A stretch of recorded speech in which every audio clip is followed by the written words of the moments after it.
برای حقیقت، آزادی و عدالت مبارزه بردم و تا نفس آخرین به این راه صادق خواهم ماند. سهراب ظفر. امروز ما میپردازیم به شخصیت سیاسی و اجتماعی سهراب ظفر.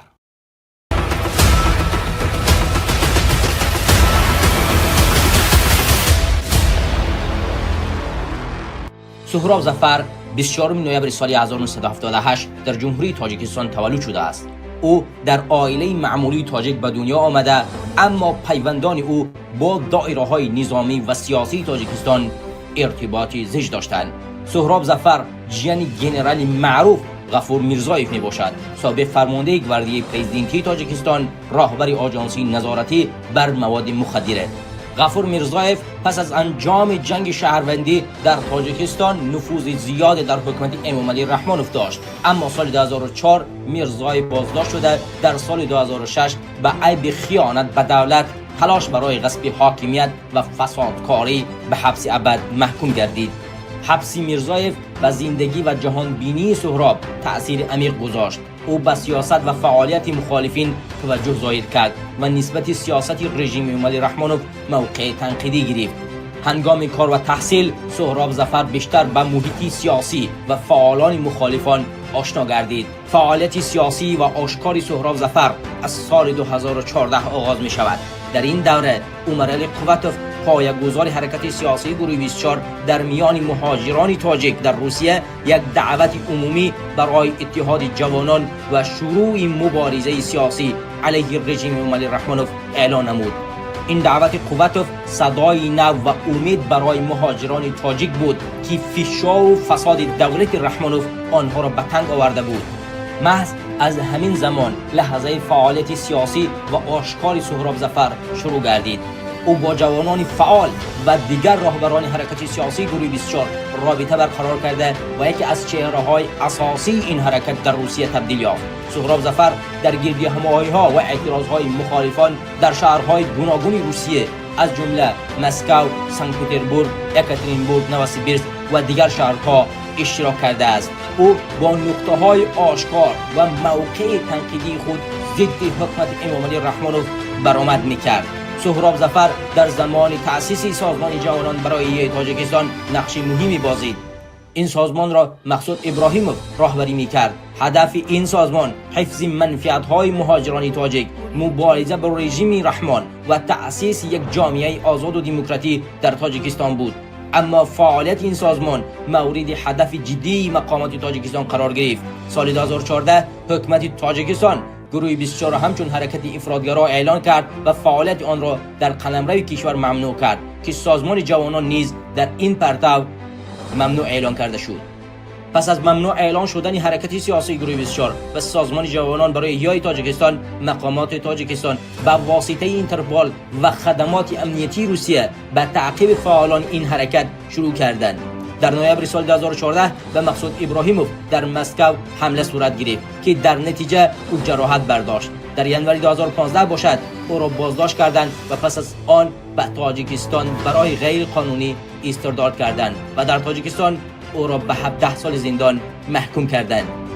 پس از این حادثه سهراب ظفر قرار می‌کند که روسیه را ترک کند. او به ترکیه می‌کوچد و در آنجا فعالیت‌های سیاسی خود را ادامه می‌دهد. در ترکیه سهراب ظفر زیر فشارها و تعقیب قرار داشت. مقامات تاجیکستان توسط اینترپول بارها تلاش کردند که او را به دوشنبه استرداد کنند، اما مقامات ترکیه این درخواست‌ها را رد کردند. در مارس 2015 راهبر گروه 24 عمرعلی قوتوف در شهر استانبول کشته شد. او را شخصی نامعلوم به تیر تفنگ به قتل رساند. پس از مرگ قوتوف راهبر موقتی گروه 24 شرافدین گدایف به عهده گرفت، اما پس از یک سال ادامه راهبری شرافدین گدایف، شورای حرکت سیاسی گروه 24 جلسه برگزار کرد و سهراب ظفر به حیث راهبر نوی این حرکت انتخاب کرد.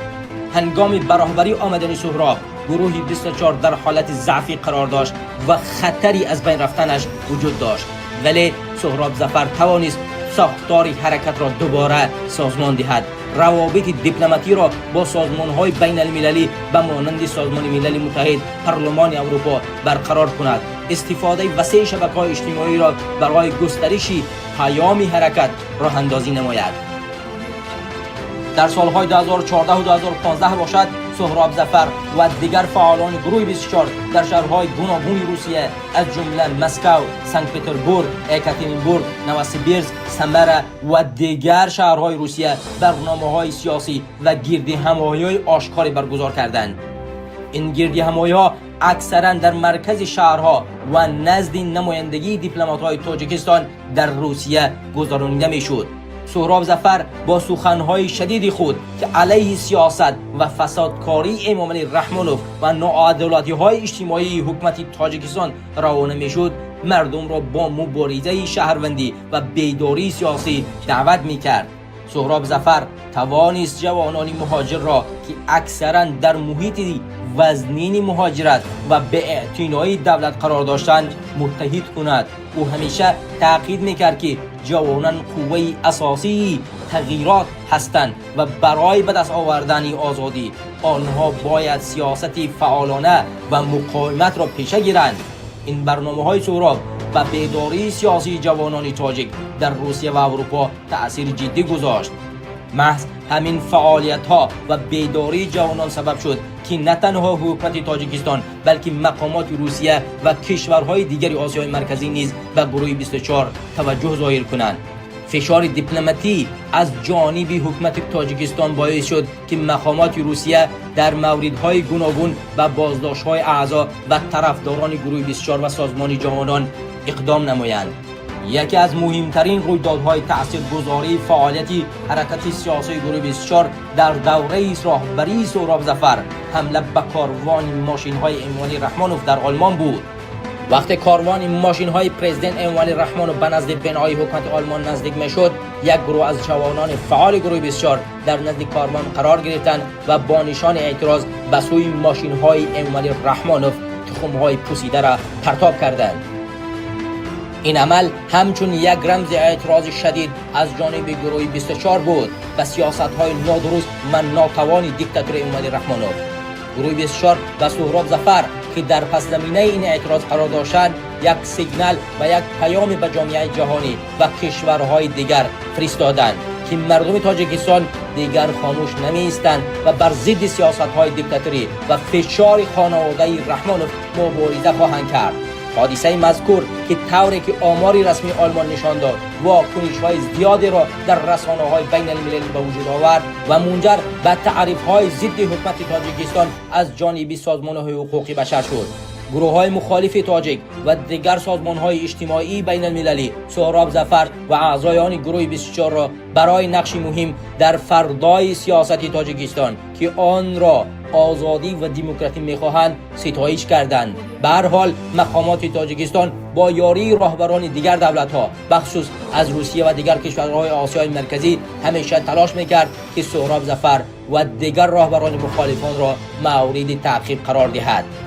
در دوره سهراب ظفر حرکت سیاسی گروه 24 همیشه نه تنها با اعتراض و تظاهرات مردمی اعتبار میداد، بلکه کوشش میکرد توسط تهیه برنامه‌های لایحه‌های اجتماعی که احتیاج و منفعت‌های مهاجران و شهروندان آسیب پذیر تاجیکستان را در بر می‌گرفت تأثیر بگذارد.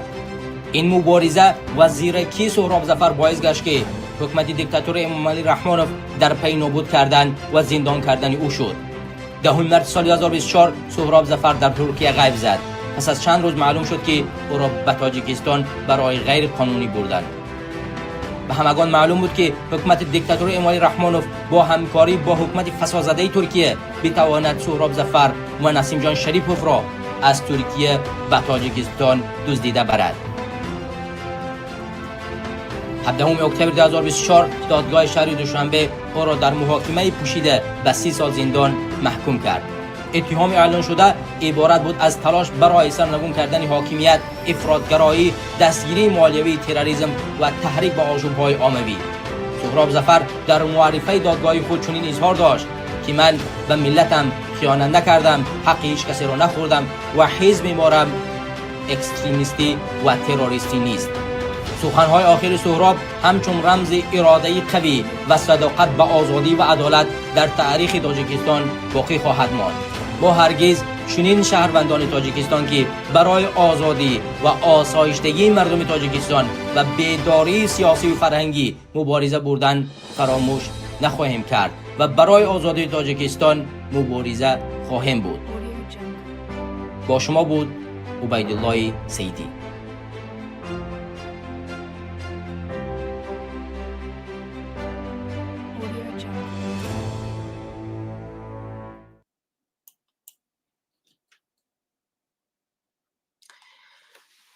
بسم الله الرحمن الرحیم. السلام علیکم و رحمت الله و برکاته. خدمت همه شما برادران و خواهران گرامی، امیدوارم که هر کجای باشین در صحت سلامت باشین و امیدوارم که صدای من را در پخش مستقیم داریم و دوستان حتما بنویسید اگر صدای من نباشد. من کوشش میکنم دوباره این مشکلات را حل بکنم، ولی بالاخره منتظر پیام ها نخواهیم شد و برنامه را ادامه میدیم. امیدوارم که شما در روند برنامه نیز بنویسید و ما بفهمیم که صدای ما هست یا نیست.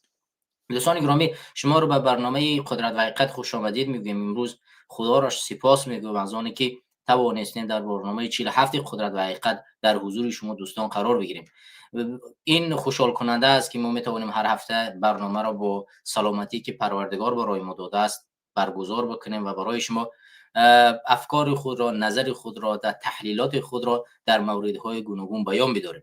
دوستان گرامی و هموطنان عزیز، امروز من در چند موضوع صحبت خواهم کرد و کوشش میکنم که موضوع را کوتاه‌تر صحبت کنیم تا برسد به اون موضوعی که ما و شما میخوایم بیشتر بالای اونها تحلیل کنیم. موضوع اول ما در موضوع برادر سهراب ظفر خواهد بود که رهبر حرکت سیاسی گروه 24 که از برادران نزدیک من که امروز در زندان است و دیروز زودروزش بود. ما یک بیانیه در مورد زودروزی اون نشر کردیم و هر روز اگر پخشای مستقیم در مورد سهراب ظفر بکنیم و صحبت کنیم این باز هم کمتر است، چون حق او آزادی است، حق او زیستن است، حق او مبارزه بردن است، حق او رهبری است. اما ما نتوانستیم متاسفانه امروز سهراب ظفر را آزاد کنیم و امروز در کنار ما و شما باشد و مبارزه خود را ادامه بدهد در تاجیکستان برای مردم، برای ملت، برای کشور، برای ارزش‌های دینی و ملی خدمت بکند.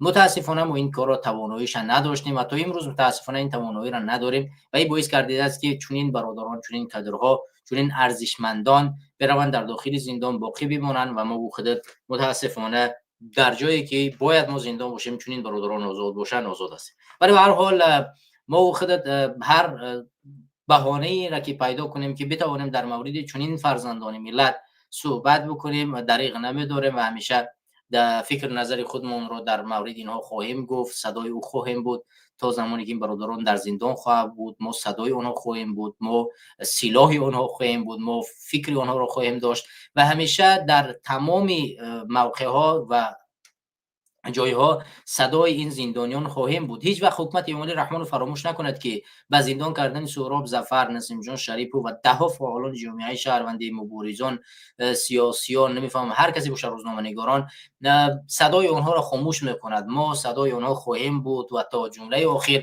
حرف اونها را خواهیم زد تا زمانی که باز ما نیز مثل اونها زندان کردن نشویم و مطمئن باشد که اگر ما زندان کرده شدیم باز هزارها نفر دیگر به مثل ما صدای ما خواهد بود، فکر ما خواهد بود و وجودیت ما و نبود ما رو در این مبارزه چکار میکند پره خواهد کرد و این مبارزه راهش کمتر کردن نمی شود و هیچ وقت کوتاه کردن نمی شود. برای همین برادران و خواهران گرامی بیایید با هم مبارزه رو بیشتر ادامه بدهیم و کوشش کنیم در بخش مستقیم فعالانه اشتراک کنیم و صحبت کنیم. دوستان گرامی و برادران عزیز و گرامی قدرم، همونطوری که من گفتم در مورد برادر سهراب صحبت میکنم که همونطوری میدونید برادر سهراب ظفر 24 نوامبر تولد شده در سال 1978. او یکی از برادران جسور و مبارزی ما بود که سالها در راه مبارزه و ایستادگی ایستاد و مبارزه بود و فکر نظر خود را بیان داشت بدون ترس و هراس. زندان شد، تهدید شد، هزارها سختی ها بالای سرش آمد، مالش را از دست داد. به علاوه همه همین در مقابل دیکتاتور ایستادگی کرد، مبارزه بود و ما کوشش میکنیم که در این نوار از شروع مبارزه آشکار سهراب ظفر کمی برای شما معلومات بدیم. اگرچه ما در نوار به طور مفصل این چیزها رو گفتیم در نوار قبلی که 10 دقیقه پیش ما تماشا کردید، 10 دقیقه ادامه داشت، ولی بازم با طور دیگری ما میخوایم ساده تر کرده با شما این معلومات رو ادامه بدیم. دوستان گرامی و هموطنان عزیز، من سهراب ظفر رو از سال 2014 اینجوری میشناسم و تا سال 2014 اصلا شناسایی با سهراب ظفر نداشتم و از سال 2014 ما 14 میلیون یکی از کانال ها تشکیل شد به نام زلو یا که تاجیکستانی نو در زلو و این کانال دعوت میکرد از بچه‌هایی که کسی مبارز از سیاسی است، درد دارد، مشکلات دارد، بیاد فکر نظر خودش را بیان کند و با همدیگر یک ارتباط برقرار کنند. ما در اینجا ارتباط برقرار کردیم با بچه‌ها، بخش مستقیمش رو صحبت میکردیم و در اینجا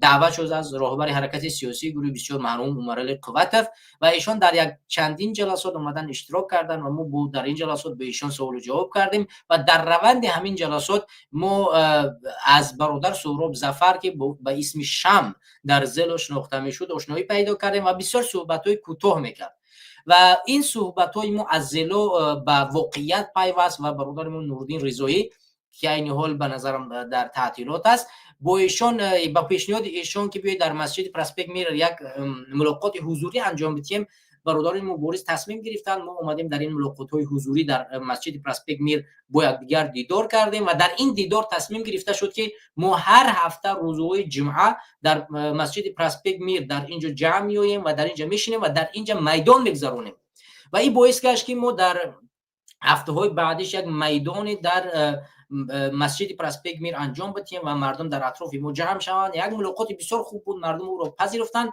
و این ملاقات بسیار برای برادر سهراب خوشایند بود. برادر سهراب ظفر اون زمان در دولت‌های عربی اگر اشتباه نکنم زندگی میکرد و پرواز کرد به خاطر همین میتینگ ها و تشکیلات ها به مسکو برگشت آمد و در مسکو آمد. اولین کاری کرد روزی اشتباه نکنیم روزی عید قربان یا عید رمضان بود، یکی از عیدها بود و در روز عید ما باید همین مسجد پرسپک میردم ما باید یک تشکیلات میکردیم و در اونجا با هم جمع میشدیم و همین اعتراض را در نزد مسجد پرسپک میر انجام میدادیم که روز عید یک مشکلات به میان آمد که بسیار سخت بود تشکیل کردن چون یک اعتراض به خاطر که مردم بسیار زیاد آمده بودن، راهها بسته بود و مردم پراکنده شدن و این باعث کرد که ما ملاقات ها رو انجام ندیم. ولی من در جایی که تظاهرات باید انجام داده میشد به اونجا رفته بودم و مردم منتظر بودم چون تشکیل کننده همین جمعیت ها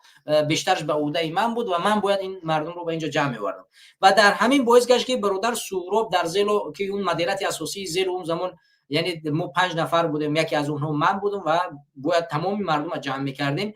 بسیار با آواز بلند درگیجه گفت که من گفتم برادر آرام شو، بیا من در همینجا منتظرم. میآید یک برادر بسیار جوان با نیرو با قدرت، اشک‌ها در چشم زدگی، بسیار جوان زیبا و میاد میگه که بچه چی گپ است؟ نمیاد. من گفتم برادر آرام‌تر باش، ان شاء الله که 3 روز پس دیگه جمعه است چون میبینی حالت که راهو بسته است و روز جمعه نیز همین جو در این همین جایی که عین حال یکدیگر رو دیدیم و در همینجا چیکار میکنیم با یکدیگر ملاقات میکنیم. این اولین دیدار ما بود و من مطمئنم که این اولین دیدار سهراب ظفر با بچهای مبارز بود روبرو و ما از اینجا با برادر سهراب آشنایی پیدا کردیم و روز جمعه هم خوشبختانه توانستیم یک میتینگ بزرگ برگزار کنیم. نوارهاش هستن و سهراب در ظفر در اونجا سخنرانی میکند و صحبت خیلی قشنگی را میکند و این تظاهرات ها میتینگ ها خیلی زیاد شد و سهراب ظفر در مسکو بسیار تظاهرات رو انجام میداد و اگرچه در ظاهر بعداً انتخاب ها گذرانده شد که کی و کی در اونجا باید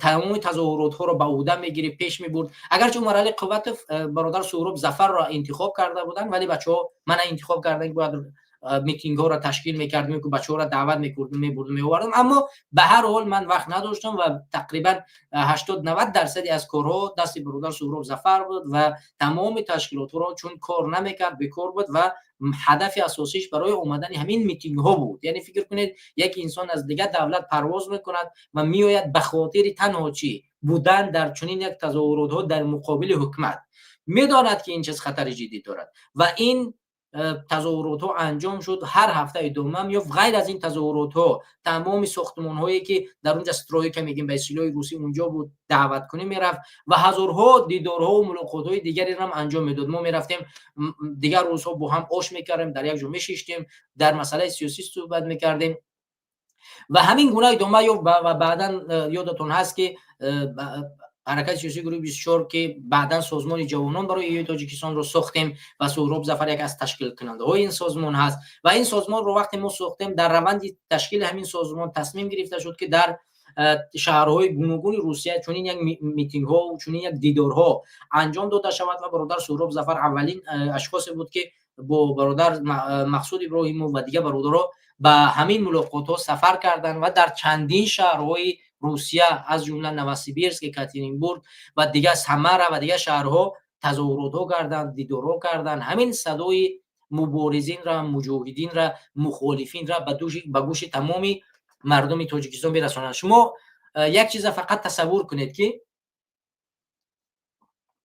اون زمان تقریبا شبکه‌های اجتماعی نو به صحنه آمده بودند. یوتیوب اصلا اون زمان مشهور نبود، یعنی مردم تقریبا به یوتیوب دسترسی نداشتن، زیاد مشهور نبود. مردم نو به شبکه‌های اجتماعی می اومدن، نو ادناکلاسنی که این چیزا رو بیشتر میفهمیدن، تقریبا به این سو اومده بودن و این فضایی که امروز ما داریم و که از یک مشکلاتی که در جامعه میشود در کوتاه‌ترین فرصت دیگر رو میفهمن، چون این حالت ها نبود و به مردم شبکه‌های اجتماعی را یاد دادن، به مردم از رحمانوف ظالم حرف زدن جسارتش رو هر کس نمیکرد، مخصوصا برادر سهراب ظفر که اون زمان تو فکر کنید که مردم جسارت نمیکرد استعفای امام علی رحمانو بگن. شما اولین نوار رو ببینید که شهرت قدرت وکیل شناخته در تاجیکستان وقتی که زندان شد، ما اولین نوار رو دراج کردیم استعفا رحمانوف، استعفا رحمانوف 2 دقیقه است در تمام شبکه‌های اجتماعی آواز من، آواز برادر سهراب و تمامی بچه‌ها در روزش شنیده میشود که بار اول این کارو ما انجام دادیم که اون زمان مردم میترسید محترم جناب عالی بدون جناب عالی و محترم اسم رحمانوف در هیچ جایی نمیگرفتن. امروز رحمان فخر و خنگل تمام چیز نام میگیرن و این پیوسته کروی صاحبی برادر سهراب ظفر هست و این تا امروز یعنی ماها بودن همون مبارزه بردن و امروز فعالیت حرکت سیاسی گروه 24 فعالیت سازمان جوانان برای تاجیکستان برگرفته است. چون این یک بزرگ مردایی است که در گذشته خیلی تلاش زیاد کردن تا اینی که ماها را در راه مبارزه با استوار نگه بدارن. مسئله دومی که برادر سهراب ظفر مرحله دومی مبارزش آغاز یافت این در ترکیه بود. بعد از اون فشارهای زیاد برادر سهراب ظفر تصمیم گرفت که ماه اکتبر روسیه را ترک کند، مسکو را ترک کند، به استانبول سفر کند، چون در مسکو بسیار خطرها زیاد شد و برادر ما سهراب ظفر به ترکیه رفت و بار اول در ترکیه با برادر ما مرحوم عمر علی قوتوف زندان شد و چند مدت در زندان شیشتند و بعد از یک مدت اونها را از زندان آزاد کردند و سپس عمر علی قوتوف متاسفانه حکومت ظالم با دست نشان هایی که داشت به قتل رسان، به شهادت رسان و سپس شرافدین گدایف راهبری حرکت سیاسی گروه 24 انتخاب گردیدن و بعد از انتخاب شرافدین گدایف که 6 ماه تا 1 سال ادامه یافت، شرافدین گدایف توانایی اداری حرکت رو نداشت. جوانان مبارز و جسور این سازمان این جنبش تصمیم گرفتن که سهراب ظفر که من در اون انتخابات نیز وجود داشتم و قرار داشتم سهراب ظفر رو به حیث راهبر انتخاب کنه و سهراب ظفر راهبری نوی حرکت سیاسی گروه 24 انتخاب شد. این مرحله دیگری زندگی سهراب ظفر از اینجا آغاز یافت، مرحله سومش که به حیث راهبر یک حرکت اپوزیسیونی مبارزه خود را ادامه بدهد. شما یک چیز را تصور کنید که در زمانی که سهراب ظفر حرکت سیاسی گروه 24 به عهده گرفت، در حرکت سیاسی گروه 24 هیچ نیرویی تقریبا باقی نمانده بود. تمامی ساختار از هم پوشیده بود. حرکت در یک حالت فرسودگی و پراکندگی و از بین روی قرار داشت و سهراب ظفر توانست این روند سخت را دوباره احیا کند، دوباره بسازد، یک چیزی که تقریبا از بین رفته بود و اگر سهراب ظفر رو نمی‌ساخت در حدود نابودی قرار گرفته بود و برادر سهراب این یک از پیروزی‌هاش است که توانست این حرکت رو بسازد و در جوده سیاست و در جوده تاریخ تاجیکستان یک راهی نوی را، یک چیزی نوی را بسازد. اینترنتی من مشکل دوستان صدای ما هست، چون اینترنت من اینجا میبینیم که مشکل دارد. اگر صدای من باشه بنویسید چون میبینیم که اینترنت کمی مشکل دارد.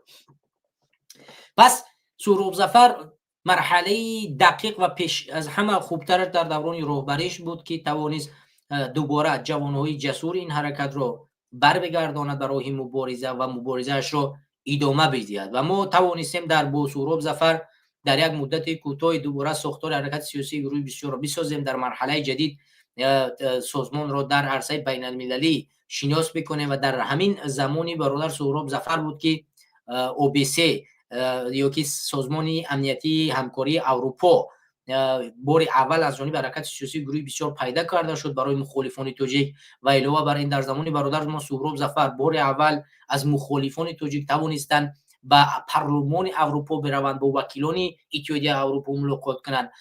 این دستاوردهای بزرگ بود و علاوه بر این توانست برنامه‌های گوناگونی را راه اندازی کند. برنامه صدای مردم، برنامه حق و باطل، برنامه خبر، برنامه بدون مرز و دهها برنامه‌های گوناگونی که در تحت راهبری برادر ما سهراب ظفر برگزار شد. یکی از برنامه‌هایی که بسیار قوی بود و تأثیرش بسیار بسیار بزرگ بود این برنامه ملاقات امام علی رحمانو بود که بسیار برنامه تاثیرگذار بود و همین برنامه باعث گشت که حکومت از پشت سهراب ظفر شود و سهراب ظفر را به تاجیکستان ببرد.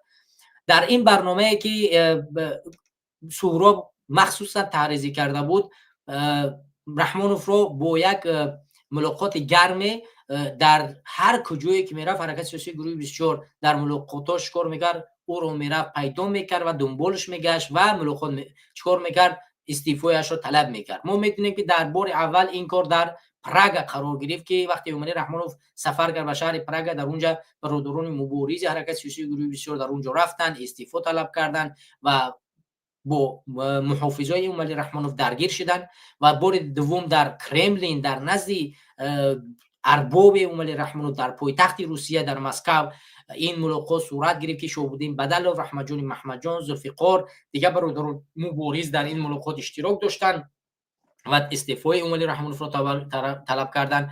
و بار دیگر همونطوری که ما میدونید در خود آلمان وقتی که عمری رحمانوف با آلمان به گرمانیا سفر کرد، در گرمانیا یک ملاقات بسیار گرم صورت گرفت از جانب جوانان جسور که حرکت سیاسی گروهی 24 و سازمان جوانان که اونها در اونجا توانستند به همون کاروان عمری رحمانوف تخم بپرتویند که اون تخم در ماشین عمری رحمانوف زد که این باعث گشت که در تمام رسانه‌های ازبکی و تاجیکی و عربی و انگلیسی و در تمام زبان‌ها، روسی و در همه جا از شرمندگی عمری رحمانوف، از آبروروی عمری رحمانوف صحبت شود و بعد از بازگشت عمری رحمانوف این باعث گشت رحمانوف یک پروتکل را امضا کند که طبق اساس اون پروتکل از دومی بازداشت سهراب ظفر شوند و بالاخره اول نسیم جان شریپوف رو دستگیر میکنند و سپس برادر سهراب ظفر برای گفتن نسیم جان شریپوف میرود و نسیم جان برادر سهراب ظفر رو نیز دستگیر میکنند.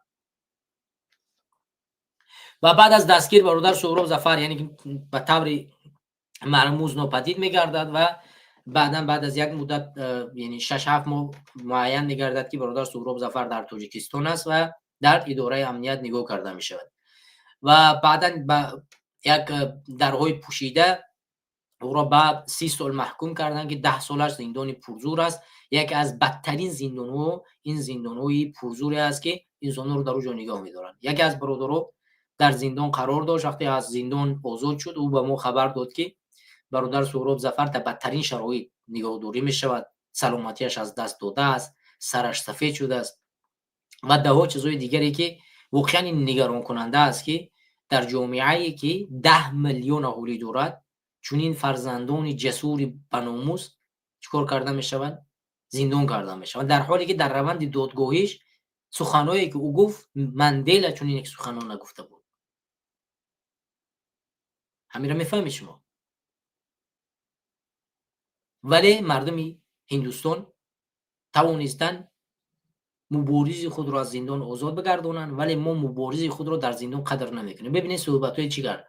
من سهراب ظفر در روند دادگاهی چه حرف زد؟ گفت من از کسی پوره نگرفتم، حق کسی رو نخوردم، کسی رو نکشتم، هیچ کاری خلاف قانون بشری نکردم که پشیمان باشم و سازمان ما هم تروریستی و اکستریمیستی نیست. در روی دادگاه چنین یک حرف رو میزند. کدام یکی از مخالفین، کدامی از مخالفان دیگر کشور در روند زندانشون چنین حرفای جسورانه رو میزنند؟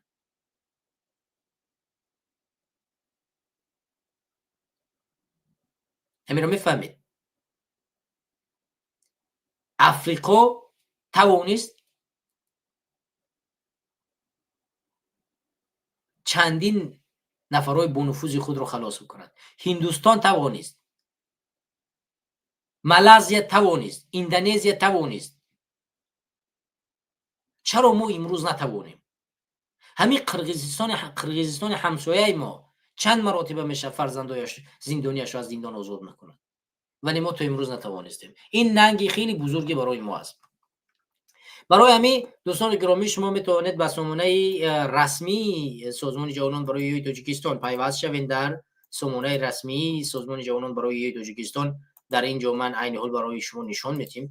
در اینجا در مورد برادرمون سهراب ظفر ما مقاله را نشر کردیم. شما میتوانید از این رسانه معلومات رسمی سازمان جوانان برای تاجیکستان را بخوانید و شما میتونید این تیرتورگی یکی از سامانه‌های اساسی ما است که شما میتونید در این سامانه تمام معلومات‌های ما را رسما بخونید و درباره برادر سهراب ظفر نیز در اینجا ما معلومات نوشتیم. شما میتونید این معلومات را از اونجا پیدا کنید و این چنین سازمانی ما میتونید در اینجا پیام‌های گوناگونی رو راجع به هر معلومات‌های اخیر و هر چیزی که به سازمان ما ربط دارد میتونید از این سامانه تیرتورگی پیدا کنید. همدیران و هموطنان عزیز، من امروز در 3 موضوع صحبت میکنم و موضوع اول ما موضوع برادر سهراب بود. من بسیار نگران هستم که همچون یک برادرم و همچون یک رفیقی سهراب ظفر نمیتوانم امروز با او کمکی برسانم. نه اینکه دست من کوتاه است که کمک مالی نتوانم برسانم، بلکه دست من کوتاه است که کمک من به دست او برسد. این واقعا نگران کننده است که یک برادر نزدیک در زندان است و تو نمیتوانی او را آزاد بکنی و این سخت‌ترین چیز برای سخت‌ترین ضربه برای هر یک مبارز است و برای همین ان شاء الله بیاید برادران با هم مبارزه را در راهی همین مبارزانی که زندان شدن ادامه بدیم. ما باید صدای سهراب ظفر باشیم. نبودن سهراب ظفر باید احساس نشود که رحمانوف هیچ وقت درک نکند که با بردن سهراب ظفر جای سهراب ظفر کم میشود. همونطوری که عمر القواتف را شهید کرد و جای عمر القواتف را دیگرها تنها نگذاشتن، باید امروز جای سهراب ظفر تنها گذاشته نشود و امروز ما باید در کنار برادرمان سهراب ظفر بیمونیم و راه او را ادامه بدهیم. دیگرها راه او را ادامه نمیدن تا زمانی که ما ادامه ندیم. برای همین امروز من و تو مبارزه سیاسی رو از تن برادر سهراب ظفر باید پیش ببریم و این فرض عین است به گردن هر یک از این ما و شما. به همین خاطر برادران و خواهران گرامی از همه شما خواهش میکنیم که تنها نگذارید و بیایید در کنار ما بمانید تا اینکه مبارزه را ادامه بدیم. موضوع بعدی ما برادران بسیار یک موضوع وابسته به همین موضوع است. موضوع دیگری که صحبت کردیم یعنی با موضوع نوپدیدشوی شهروندان، کشتن شهروندان، زندان کردن شهروندان. موضوع دیگری ما به همین موضوع ربط دارد. موضوع کشتن گلبدین زیوبکوف، یک از فعالان جامعه یا یک از ورزشکاران مشهور تاجیکستان و یک از فرزندان وطندوست این کشور که در سرزمین بدخشان بارها از جسارت خود، از ایستادگی خود در مقابل ظلم، در مقابل زوری از خودش خبر داده بود. ما میدونیم که گلبدین زیوبکوف یک از فعالان جامعه مدنی بود که وقتی که در واروخ مشکلات به قرقیزستان اومد و تمام شهروندان تاجیکستان صدا بلند کردند که ما آماده ایم بریم در مقابل قرقیزستان بجنگیم. گلبدین زیوبکوف اولین نفری بود که در نزد کامera اومد و گفت که من آماده ایم برم از خاک تاجیکستان دفاع کنم، در حالی که وقتی که خاک ولایت مختار کوهستان بدخشان رو گرفتن با چین فروختن، یگون ولایت برنخسته بود. مردم ولایت مختار کوهستان بدخشان می توانستند در همینجا صدا بلند نکنن، زیرا دیگه شهروندان تاجیکستان صدا بلند نکردن، نخستن، ایستادگی نکردن که ما میریم از سرزمین خودمان ولایت مختار کوهستان بدخشان دفاع میکنیم. این کارا نکردن. ولی نوبسته از همین چیز مردم بدخشان از جمله گلبدین زیوبکوف برخواست، ایستادگی کرد در مقابل همون کسانی که به تاجیکستان حمله کردن، یعنی قرقیزها. گفت من آماده ام برخیزم و برم در مقابل هر کسی که هست ایستادگی کنم و مبارزه ام رو چکار کنم پیش ببرم. این جسارت بسیار جسارت مردانگی است و هر کسی نمیتواند این کار را انجام بدهد، جسارت دومی گلبدین زیابکوف این بود که وقتی یک خانومی بدخشانی، یک خواهر ما، یک مادر ما، وقتی که میآید مشکلش به پروکراتور میشود، میرود میگوید که پاسپورت من یا که کدام اسناد من اشتباه دارد، اسناد من را اصلاح کنید، برای او در عوضی کمک هم خوابگی یا که هم جنسی طلب میکنن، این چی میگوید؟ این از اون میگوید که فقط فرزند جسور میتواند از این خواهر دفاع کند. و گلبوتین زیابکوف کسی بود که بار دوم از حقی همین خواهر ما جسورانه دفاع کرد و اومد همون پروکروری که از همین خواهر چکار کرد؟ طلبی جنس کرد، طلبی شهوت کرد و این نفر چکار کرد؟ اومدن دستگیر کردن او را، گفتن از مردمی ولایت مختار کوهستانی بدخشان و از همین خواهر این همینجا بخشش میپرسی و اون پروکرور چکار کرد؟ بخشش پرسید. وقتی که امام علی رحمانوف دید که در ولایت مختار کوهستان بدخشان یک رئیس است که او میخواهد مردم با هم جنگ نکنن بلکه مردم با هم در صلح زندگی کنن، یادگار فیض، اون نفر آورد اینا رو با هم شنان و حکومت رحمانوف هم متقاعد ساخت که جنگ نکنه، همه خوب میشوه و همین کار خب دارن.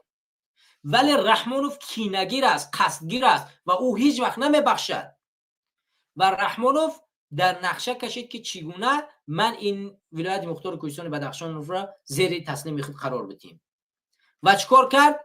یادگار فیض را از وظیفه گرفت و یک از خوینهای نزدیکای خودش علیشیر میرزا نباتوف یا علیشیر میرزا نبات را به وظیفه گذاشت و بعد از یک مدتی کوتاه در ولایت مختار کوهستان بدخشان چیکار کرد؟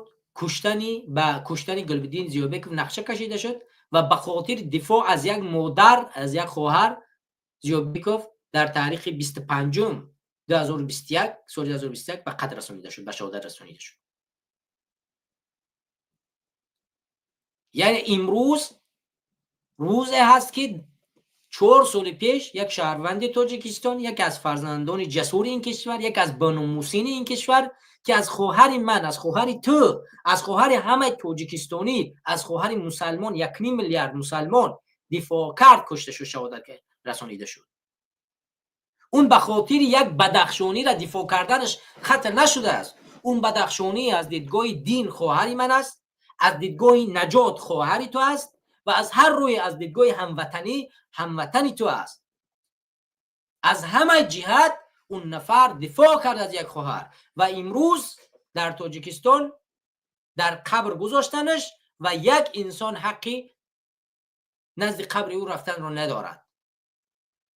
مادرش وقتی که گریه میکرد در بدخشان هر روز امام علی رحمانوف کنسرت برگزار میکرد، با چند دانه دیگرش هم در اونجا میرفتن میرقصیدن. میفهمید مشکلات جامعه ما در کجاست؟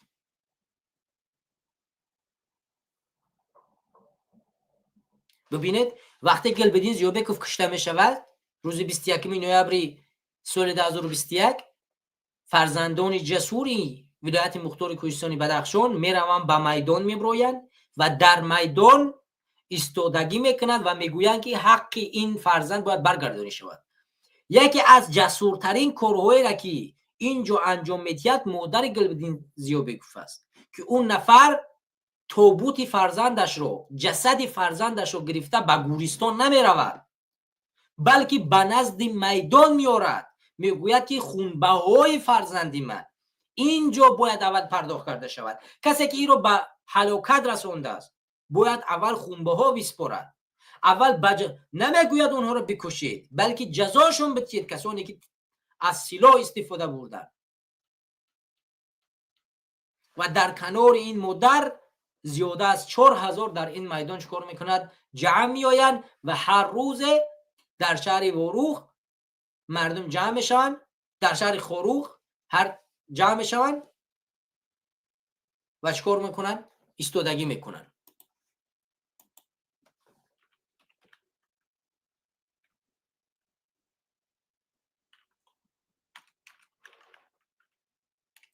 پس ببینید که وقتی که در شهر خروق چنین یک اتفاق میافتد و مردم به میدان میآیند و ایستادگی میکنند، اونها تنها میمونند. ما در یگان منطقه دیگری تاجیکستان ندیدیم که مردم بخیزند و از حق این مردم ولایت مختار کوهستانی بدخشان دفاع کنند، از حق یک مادر دفاع کنند که تابوت فرزند بناموسش رو در دستش گرفته است اومد از به ولایت مختار به نزد شهر خروق بخشش. برای همین ما باید چنین فرزندا رو چکار کنیم؟ قدردانی کنیم.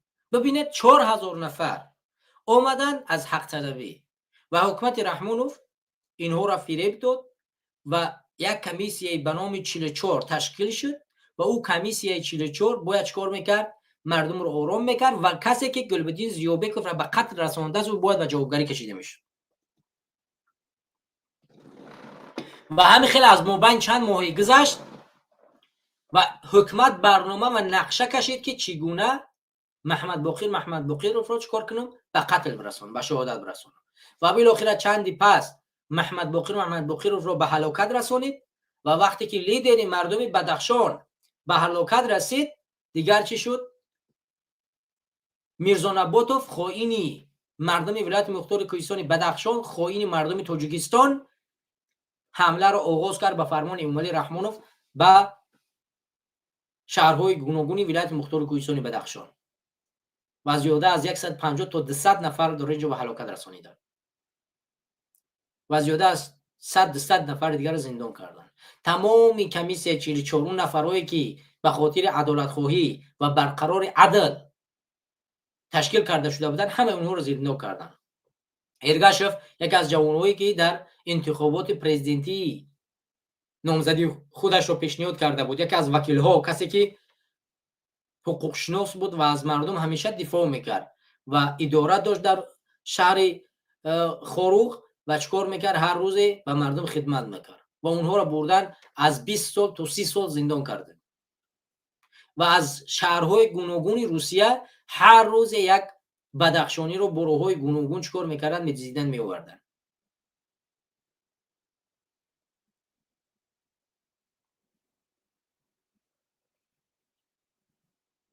علاودین، ورزیبک، دههای دیگر، چهارشنبه، هر کسی که از همین روند دفاع کرد و گفت که حق مردم باید به مردم برگردانیده شوند، اینها رو بردن زندان کردن و یا اینکه کشتن شد.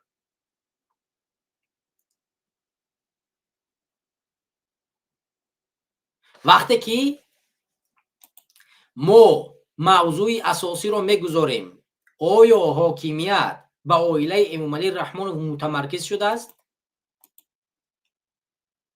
وقتی که این رو میگذاریم اینجا خلاصه برآورده می شود.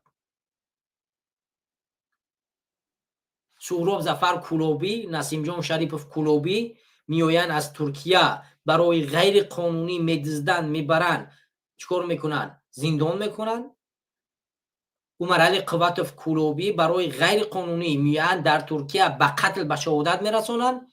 او طرف میان بدخشانی را برای دفاع از خواهر بدخشانی چیکار میکنن؟ به قتل میرسونن. اینجا میان علی بیدک مجاهد مردم غرم و خادمی مردم غرم رو در اونجا میبرن میکشن، شهادت میرسونن و همین گونه حاکمیت رو چیکار میکنن؟ از همه طرف متمرکز میکنن به خانواده یک نفر، خانواده امامعلی رحمانوف. شما از خودتان سوال کنید که وقتی که حاکمیت در دست یک خانواده میگذرد آیا او خانواده به مردم خدمت میکند؟ وقتی که تمام چیز در دستش است، دارویی، نمیفهم امنیت، همه چیز، فرهنگ، در خونه خودش هر چیزی را که فرهنگ میدونه به مردم تبلیغ میکنه. مثل حکومت پادشاهی یگان حتی در دوران سامونیون دیوان ها وجود داشت که پادشاه نمیتوانست هر کاری که میخواست از پیش خودش انجام بده، ولی امروز اگر خانواده رحمانوف هر کاری میخواد انجام میده، برا به ولایت مختار کوهستان بدخشان حمله کن، میران حمله میکنند. برا به رشت حمله کن، میران به رشت حمله میکنند. برا به طویلدره حمله کن، میران به طویلدره حمله میکنند. به هر مناطق تاجیکستان اینها حمله کردگیند. برگرفته از همین غرم، طویل دره، بدخشان، کولاب، او طرف گذشتگی ولایت مختار کوهستانی بدخشان 10 مراتب شد. همه این نشانداد یونی است که این خانواده هیچ وقت در خدمت ما مردم نخواهد بود، هیچ وقت برای من و تو پیش نمی رود. بیاید حالت رو ببینیم. وقتی که ما میگوییم حکومت خدمت نمیکنه، بیاید ببینیم.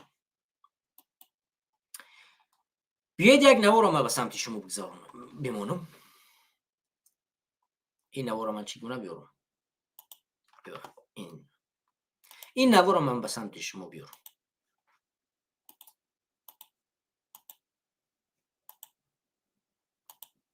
خب نوار رو تماشا کنید. نمیمونم کندن دروازه من. نگاه نمیدن کاری نرم ترسوندن. برو ساید دهنی دروازه. برو بگیره. صاحبان 7 منزل اقامتی در کوچه نوروز شهر وحدت در برابر طلب کارمندان پلیس، دادستانی و شرکت ساختمانی محیطین سروش نمیخوان منزلهای خود را ترک کنند. ما 5 کودک دارم، دامگیر بگو پیش ما بیاید. من قطعی کودکان بیجا میرم و خانه چپه میکدن. ها؟ چون میگیستم من صاحب خانه ایم، چون میگیستم به خانه من بیجا میرم خانه من چپه میکنم. من را میگرفتیم در گیجا من را میگرفتیم اصول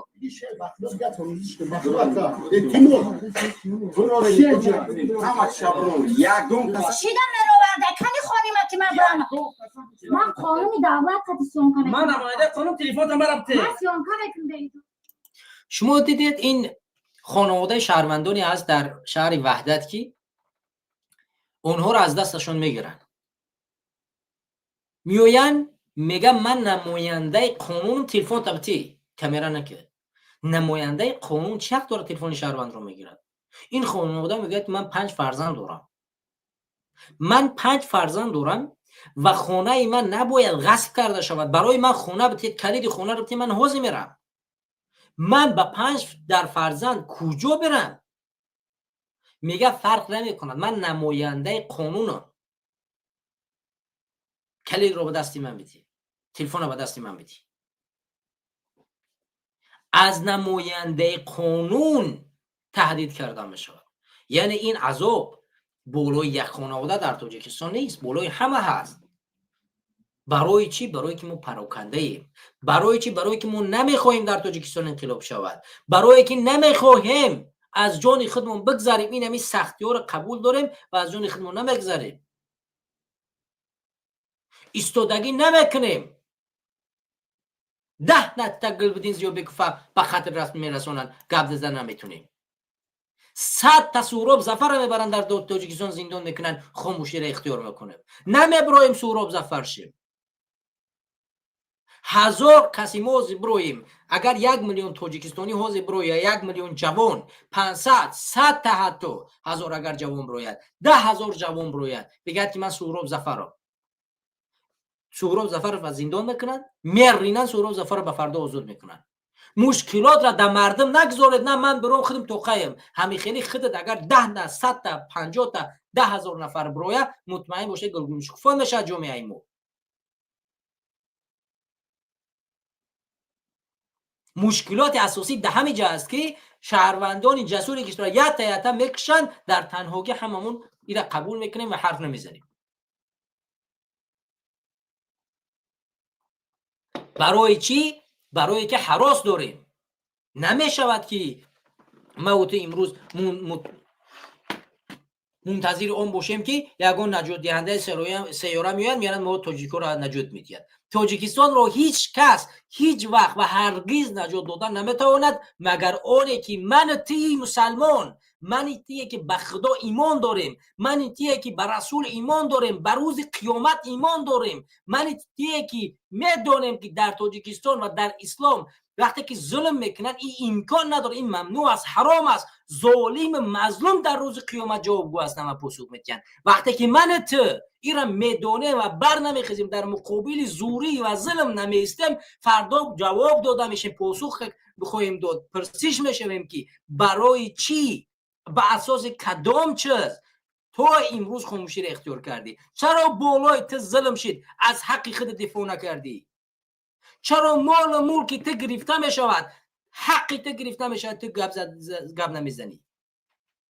در حالی که گرفتن از مال ملک جهاد است، مبارزه در راه مال ملک، یعنی اگر کشتنت شهید میشه. ما میشینیم همینجا، ما ای دستمون چی کار میوید؟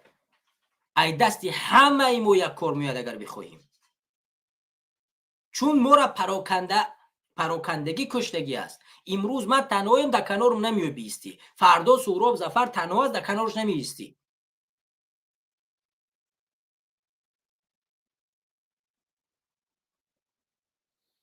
برای همین باید برخواست مبارزه بود. اگر امروز نخیزی فردا یک کسی که قدرت میان میگیره، با او میشوه پرزیدنت، با او میکنه ظلم میروه.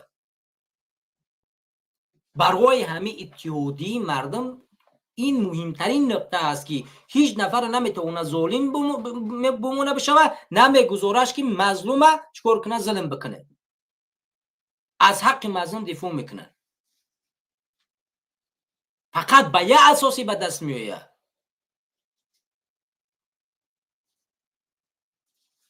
ولی این خواهر ما که این خانه‌ش گرفتن حرف زده است، ولی جسارت کرده است. هزارها میلیون‌ها نفر هستن که هر روز خانه‌شون میگیرن، ولی جسارت ویدیو کردن ندارن.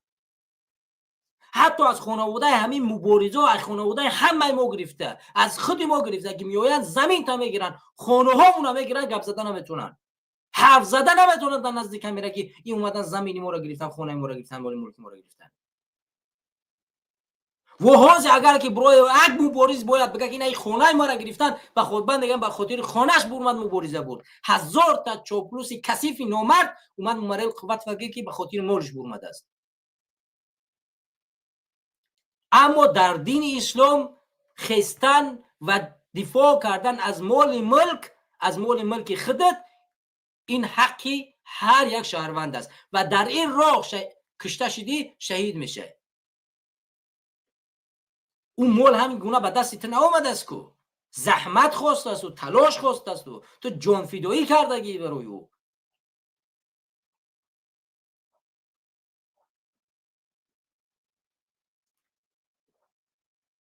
این گونه نفرها باید میلیون باشن. وقتی که در تاجیکستان دلار امامعلی برمد، هر روز مردم باید دلار تزور، دلار تزور. ایزد امان دمسکو برمد، ایزد امان بهترین فرزند پرزیدنت آینده تاجیکستان، روز بردن زندانش کردن، چه اتفاق افتاد؟ همه خاموش. روز بردن دلار امامعلی از زندان کردن، یک کس در کانالش نمیدونه دیگر. آخی فردا مدافع این ملت، این مردم کی میشود؟ فردا کی را طلب میکنه که بیاید از حق ما دفاع کنه؟ وقتی تو عالم، یک نفسنده، یک دانشمند، یک حقوقشناس، یک مجاهد، وقتی که شما میاید از حق شما دفاع میکنید، شاید باید فردا از حق دفاع کنید. و مظلومیت تو این درجه بیناموسیش که نه دیگر. آخی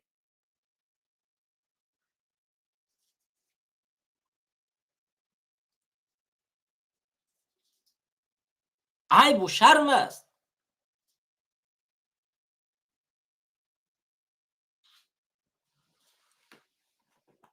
بیاید نوار رو دوامش رو تماشا کنیم. شیدم نروارده کنی خانیمه که من برانم. من قانون دولت که سیان کنم. من نماینده قانون تلفن ما رفته. من سیان کنم دیگه. اما صرف نظر از ناراضگی های ساکنان، طبعی در عکس و ویدیوها دیده می شود روز 21 نوامبر مقامات با تراکتور و بولدوزرها به تخریب منزل ساکنان شروع کردند.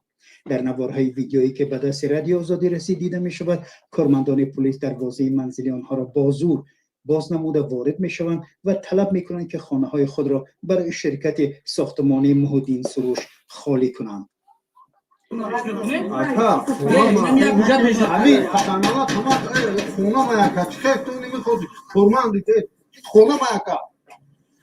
به خانه نداده گیجا میرم 5 نفر بودکتی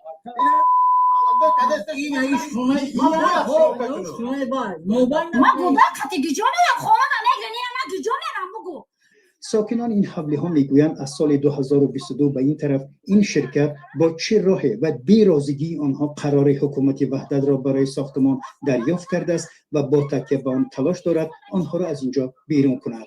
رئیس شرکت ساختمانی سروش آدینایف به زنگ‌های ما جواب نداد، ولی به نقل صاحبان منزل‌ها در نیمه اول روز جمعه سروش آدینایف به نزد صاحبان منزل‌ها آمده با آنها وعده داده است که در نزد مرکز ستاره که این محل با نام پژارکا معلوم است منزلی 3 اتاقه داده تا زمان آماده شدن خانه‌های وعدگی هر ماه پول آنها را خواهد پرداخت. حالا در صحبت با ما ساکنان این حوله ها گفتند که بار و بخچه‌هایشون را جمع کردند و رئیس شرکت آمده آنها را میبرد. شما ببینید در همین نوار در همین من این روی کثیف یعنی ملیسه را بیارم همین نماینده این همین وقتی که میاد طرف همین ملیسه که شما میبینید چهره اش رو موشک همین کامپیوتری ما رو میبینید دروش طرف همین میگه که در نوار رادیو آزادی نیست ولی در دیگر نوارهای خرد دیده میشود. میگه که شما نماینده قانونید من با کی مراجعت کنم خانه در من بیا یک کلید بتیه بگیره اخی. او طرف رئیس همون شرکت میگه که گوش نکنی بگیره همه ملیسو خاموش. خب نماینده قانون تو چگونه با فرمان رئیسی کدام شرکت کار میکنی؟ در کجا اومده است که ملیسه با فرمان یگان شرکت کار کنه؟ اون ملیسه با قرار با اونه که شهروند تأمین گردیده است با او کار میکنن. منزل این چیزی شخصی یک انسان است و بدون اجازه یک شهروندی که منزل دارد در اومدن طبق قانون اساسی مدخونه او اجازت نیست. مرز او را گذاشتن و شکستن اجازت نیست. چگونه منزل که داخل ناپذیر است شما میرید دروازه رو میشکنید بو میدروید میگه نماینده قانون قطعیشون قطعی میگه نماینده قانون دفاع کنید میگه که نه من نماینده قانون میگه تلفن ابتی کامیرا نکن.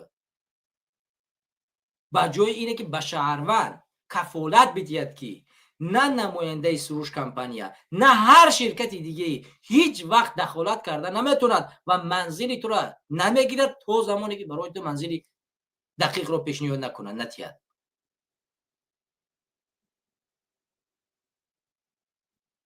کوچ و بنج تو نگرفتن در بیرون پرتفتن حالا میان شما رو میبرن معلوم نیست که حالا اینها را بردن یا نبردن. شاید بردن یگون نمیفهمم گوخونه بردن قتل کردن.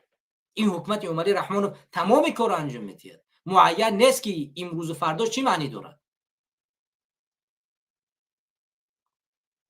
وقتی که ما حرف از اون میزنیم که برادران سهراب ظفر و گلبدین ضیابکوف بیکار جان فدایی نکردن و امروز هر یک کسی ما باید اونها باشیم. هدف اینجا است که ما اگر استودگی نکنیم فردا امروز منزل اینو فردا منزل شما پس فردا منزل دیگر رو و هر روز این همین گونه ظلم نسبت هر یک کسی ما ادامه کردن میگیرد و هیچ دگرگونی به میان نمیآید.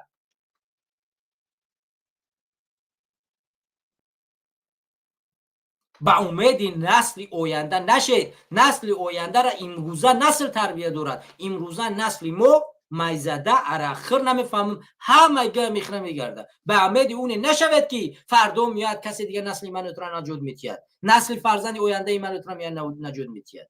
و هیچ کسی نیست مگر من تو امروز اگر نخیزیم. چون ما با ارزش دینی و ملی را امروز میدونیم. اینها این جوانان امروز اصلا پروای این ارزش ندارن.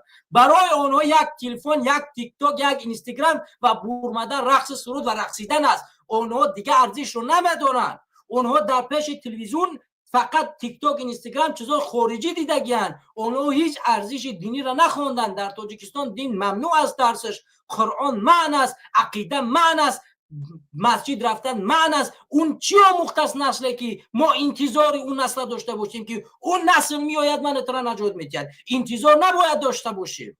یگان نسل نمیآید ما اترا نجات بدهد، یگان نسل دیگر نمیآید سهراب ظفر و قلب‌الدین ضیابکوف شود. هیچ وقت این چیز امکان ندارد و امکان پذیر نیست. امروز این همین نسلی که هست که نسل‌های 80 90 اگر این همین نسل باشه ما میتونیم یگان کار انجام بدیم و امروز من باید بربخیزیم این کار انجام بدیم. فردا دیر میشود.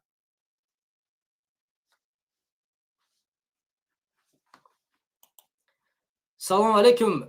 شعیب بفرمایید. صدات هست؟ صدای ما هست؟ صدا هست برادر. سلام علیکم. علیکم سلام. امیدوارم خوب هستی برادر عزیز. زنده و سلامت باش برادر. موضوع درباره چی است برادر؟ راستی گپ حاضر در اومدم منم ای کار حاضر اومدم ده چند 8 دقیقه پیشترک بود برادر. درباره برادر تو برادر سهراب ظفر موضوع در برادر ما اصلا هدف موضوع را گذاشتیم که حالا خلاصه در آخر خواهیم کرد. هدف اساسی ما این است که امروزه حاکمیت از جانب یک خانواده غصب کرده شده است و متمرکز شدگی است به یک عائله. ما در این موضوع صحبت میکنیم، ولی در همین موضوع در همین اسم 3 موضوع را جاگیری کردیم. یک از موضوع این زندان روزی زادروزی برادر سهراب ظفر است. دوم کشتن ضیابکوف که روز 25 نوامبر سال 2021 کشته شده بود و امروز روز شهادت اون نفر است که او باعث گشت تظاهرات ها زیاد در بدخشان شود و چندین قتل ها بعد از این کار انجام داده شود. و موضوع سوم موضوعی که همه این مشکلات ها برمیگردد به سر مردم و شهروندان اگر مردم نخیزند و از مثال هایی که منور نشان دادیم که اگر امروز شما برنخیزید خانواده شما منزل شما و هیچ چیزی در امن امانی قرار ندارد. این موضوعی است که صحبت می‌کنیم. البته برادر اگر ما همه ما خاموش باشیم ما سرجم نشیم یگان کار کرده نمیشه و این حکومت مملی ما در بختا رفته دوچند ظلم بالای مردم تاجیکستان میکنه. ما باید کار کنیم سرجم شویم، کار کنیم این حکومت یک طرفه کنیم برادر. اگر هم خیلی خاموش شدن گیریم یا دیگر وضعیت مردم به حد بد میشه و برادر عزیز دیگر چیز هم گفته میتونم برادر عبیدالله. هم خیلی مثال در برنامه برادر بهروز در اومدم فیروز سرجم شدن گفتم و هم چی دیگه خیلی خطا فهمید. انا بعد خیلی درست دیگه همین چیز معقول نیسته. همین خیلی وقتی که می دروی آدم دل شکسته میکنن ما میدونم خیبت کی بدنی چی بدنی مقصد توی گفته به این معنی. آخی من میخوام که مثال همه ما متحد شویم. این چیزا میخوام تو که حکومت مملی یک طرفه شوه برادر جان. من آدم دل شکسته میشه وقتی که مثال بعد استاد گفته که گپ زده وای استاد گفتن یگان خطاگی نیست. مثلا پیش یک عالم میری درس میگیری بعد وای ناحرمتی میکنی خی استاد گفتن یگان خطاگی نداره. من این چیزا گفتنی بدون من بروورد استاد گفتن یگان مشکلی نداره. اخدت کلان استاد گفتن وقتی که علم از وای او مختی حرمت و احترام این پدخلینی نمیشه و این یک چیزی هست که حرمت است. شکایت کنار بگذاریم و در عموم در موضوع صحبت کنیم. اگر چندی درباره دیگه برنامه صحبت کنیم فکر نکنم که این یگان اصلاحاتی به میون بیاره. اصلاحات نمیبیاره. پروست اکجون بایلو این درد است. مقصد من میخوام که همه ما یک متحد شده شویم گفته گپ زدم. بعد این استاد قطع کرد خی استاد گفتن یگان مشکلی نداره برادر. مثلا چنی بوبید یک عالم باشه روی با هم استاد میگی اکا میگی با اکا گفتم گپ میزنی کتیش بوبی میگی کوتامو یا استادش میگی یا بوبی میگی یگان مشکلی نیست. یک فکروی مثال در سیاست مثال چهرهاشون آشکار است. یک نمیفهمند نظری مردم خوشپره نمیدونند یک تاکتیک برده نمیتونند بعد هیچ خیلی سیاست هیچ خیلی دولت دوری میشود این خوبه نیست تمام برادر این گپ مرد من ایجاد کردگی شعر گپ زنم برای امام علی لعنتی داونو نوشتگی بودم برای برادری عزیز سهراب ظفر همین تکرارا گپ زنم بفرما. امام علی مکارای خونخواری تاجیکانای این دزدی بیوجدانای این شیطانی ناکامای این انشالله ناکام میشوه امام علی تو ترسوی مبارز دزدی تو مبارز میدزدی مرگ به تو دشمنی ملت زمین فروشی احمق مکاره رژیمی رانده شده یا شیطان دشمن مسلمینی سهراب ما را بردی محراب ما را بردی سهراب ما کجا شد محراب ما کجا شد این دور و دراز بوده در دیگر صحیفه ها مثال من بسیار شعر ایجاد میکنم برادر ذکر میشوم درباره وطن درباره امام علی مکاره خلاصه گپ سرجم شدن ما متحد شدن ما مثال حکومت امام علی کوتاه میکنه عمرشه برای هوای همه وقت زیرک شدن در کار خیلی که امام علی میگه زیرکی سیاسی باید پختن در کار همه طرفه باید سرجم شدن در کار میتوانیم کرد سرجم شدن ما و سرجم شدن ما مردم جمع میشه برادر مردم باور میکنه مردم دویری دمیدرو مردم میدونه که ها کاری باید کرد مردم خودش قیام میکنه دیگه هم خیلی برادر این امام علی لعنتی این تو زمانی که اگر هم خاموش استیم ظلم ده چند زیاد میکنه برادر ده چند زیاد میکنه یکو یک هم ایمویا اون نابود میکنه برادر جون برای اوای نمیدونم دیگر چی گو من هم قدر دانشمند و عالم نیستم امام علی جوانوی موی همه بیسواد کرد مردم چه کدام طرف خواه تو میتیه برای اون که مردم بیسواد شد در 34 سال من هم قدر علم و دانش ندارم مثال جوانوی ما همه بیسواد شده یگون چه نمیفهمن مثال نه سیاست نه دولتداری نه یک وقتی آدم بیسواد شد بعد دیگر امام علی توانست خیلی مردم بیسواد کنه غلام کنه هم خیلی استفاده میبره هم خیلی رنگی بره خیلی فورش هم خیلی رولوات میکنه برای تیار کردن رستمش لیک رستم انشاءالله تعالی به سر قدرت آمده نمیتونه رستم گنگ اگر بیایی هم دولگه نمیره چون که وای نمیتونه این گت من فراموش نکنیم برادر انشاءالله شکست اینو نزدیکه به حد کم موندگی برادر هیچ وقت دل شکسته نشوین تنها هدفمون امام علی باشه انشاءالله شکست میخوره هیچ وقت دل شکسته شدن در کار نیست فقط حرکت کردن در کار الله پیروزی برای هر یکی ما نصیب گردونه که جون الله کجای در باشی پروردگار در پناه رحمانش نگه داره آمین زنده و سلامت باشید دوستی گرامی مرچ برادر روز خوبی داشته باشید خدا نگهدار خب دوستان گرامی فکر نظر یک برادر بود و فکر نظرش رو بیان کرد و ما کوتاه انشالله خلاصه خواهیم کرد و کوشش میکنیم که در موضوعی که گذاشتیم طولانی تر صحبت نکنیم و علاوه بر این موضوع پرثمر باشد و برای شما یک مفهومی از این موضوع یعنی وجود داشته باشد تا اینکه شما برداشت خوبی از این برآمدها انجام بدید. دوستان گرامی هموطنان عزیز اگر دوستان دیگر هم باشند پیوست شوند خوب می شود. برادر عبدالله پیوست شدن ولی متاسفانه مشکلات اینترنتی دارم به نظرم. دوستان گرامی تا زمانی که برادر عبدالله اینترنت بهتر میشن چون من میبینم که پیوست شدن ولی عکسش نیست خوب بهتر شد به نظرم برادر عبدالله اومداشتی برادر عبدالله اومده باشه یک دست هم خیلی که اومده باشه بعد بلود بردارم به خاطر که شاید اومده نباشه. خب اگر واقعیت نظر بکنیم برادران گرامی متاسفانه امروز ما در تاجیکستان به همونطوری که گفتم آماده خودگذری نیستیم. امروز تمام ارزشمون از بین بردن، جامعه را فساد کردن، در بدترین حالت جامعه امروزه ما قرار دارد. حکمت اولودی کردن، متمرکز کردن به یک خانواده، تمام چیز را از ما برداشت کردن گرفتن و ما خود منتظر اونی هستیم که نسل آینده ما میاد انقلاب میکنند.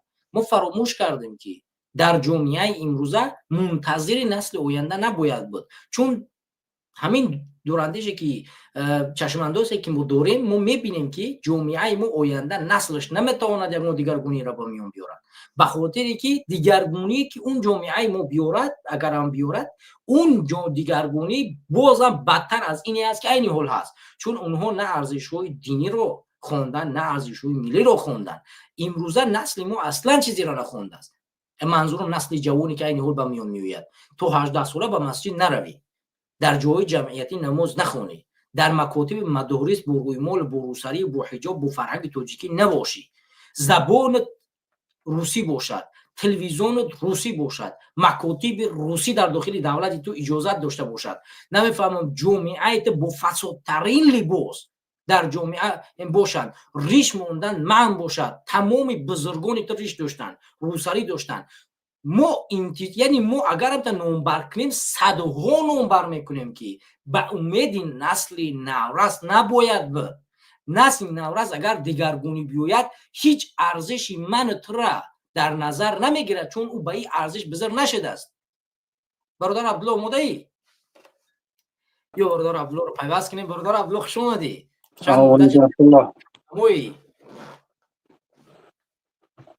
خیلی البته بعضی امکانیت ها نبود برای فیلم اومدن، یا که بعضی گاهی روزها بی توجهی میکردیم.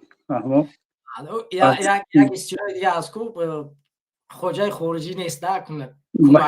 بله بعد که میشود که بعضی معلومات بعضی چیزها رو تو پیدا میکنی که این فیلم تمام میشود. چند بارها حتی در برنامه محمد خان همیگونه شد، بعد معلومات جمع کردیم وارد شدیم دیگه فیلم تمام شد. همین. البته خیلی موضوع جالب است در روی که آیا حاکمیت امروز در تاجیکستان در گرد عائله متمرکز شده است یا که نه. البته امروز نه اینکه مردم تاجیکستان به همین چیز گویان که باور کردن، بلکه مخالفین هم در همین فکر است که البته که این حاکمیت در گرد فقط همین عائله متمرکز شدگی است. این حاکمیتی گویم که در تاجیکستان حاکمیت عائلوی است. بله. بعدی مخالفین تحلیلگران سیاسی که از تاجیکستان نیستند، بیرون از تاجیکستان هستند، لیکن واقعیت دولت‌های آسیای مرکزی را مثال تحلیل میکنند، اونها هم در همین نظر هستند که رحمانوف در طول گویم که 30 سال توانست که کلا تاجیکستان با همون گویم که مردمش و زمینش و بایگریش از آن یک عائله کند. بله. و این چیز توانست. حتی که امروز ها مثالی که بحث می رود که بعضی تحلیلگران میگویند که شاید رستم با بالای حاکمیت نآید، لیکن اکثریت تحلیلگران میگویند که اون چیزی که روند که سالهای اخیر بعد قتل عامی که در گویم که قتل عام تقریبا 250-200 نفری که در بدخشان کشتن، با صدها نفرشون زندان کردن، بعضی تحلیلگران گفتند که البته قدرتی که امروز حاکمیتی که رحمانوف دارد، این قدرت چی بر رستم میدهد.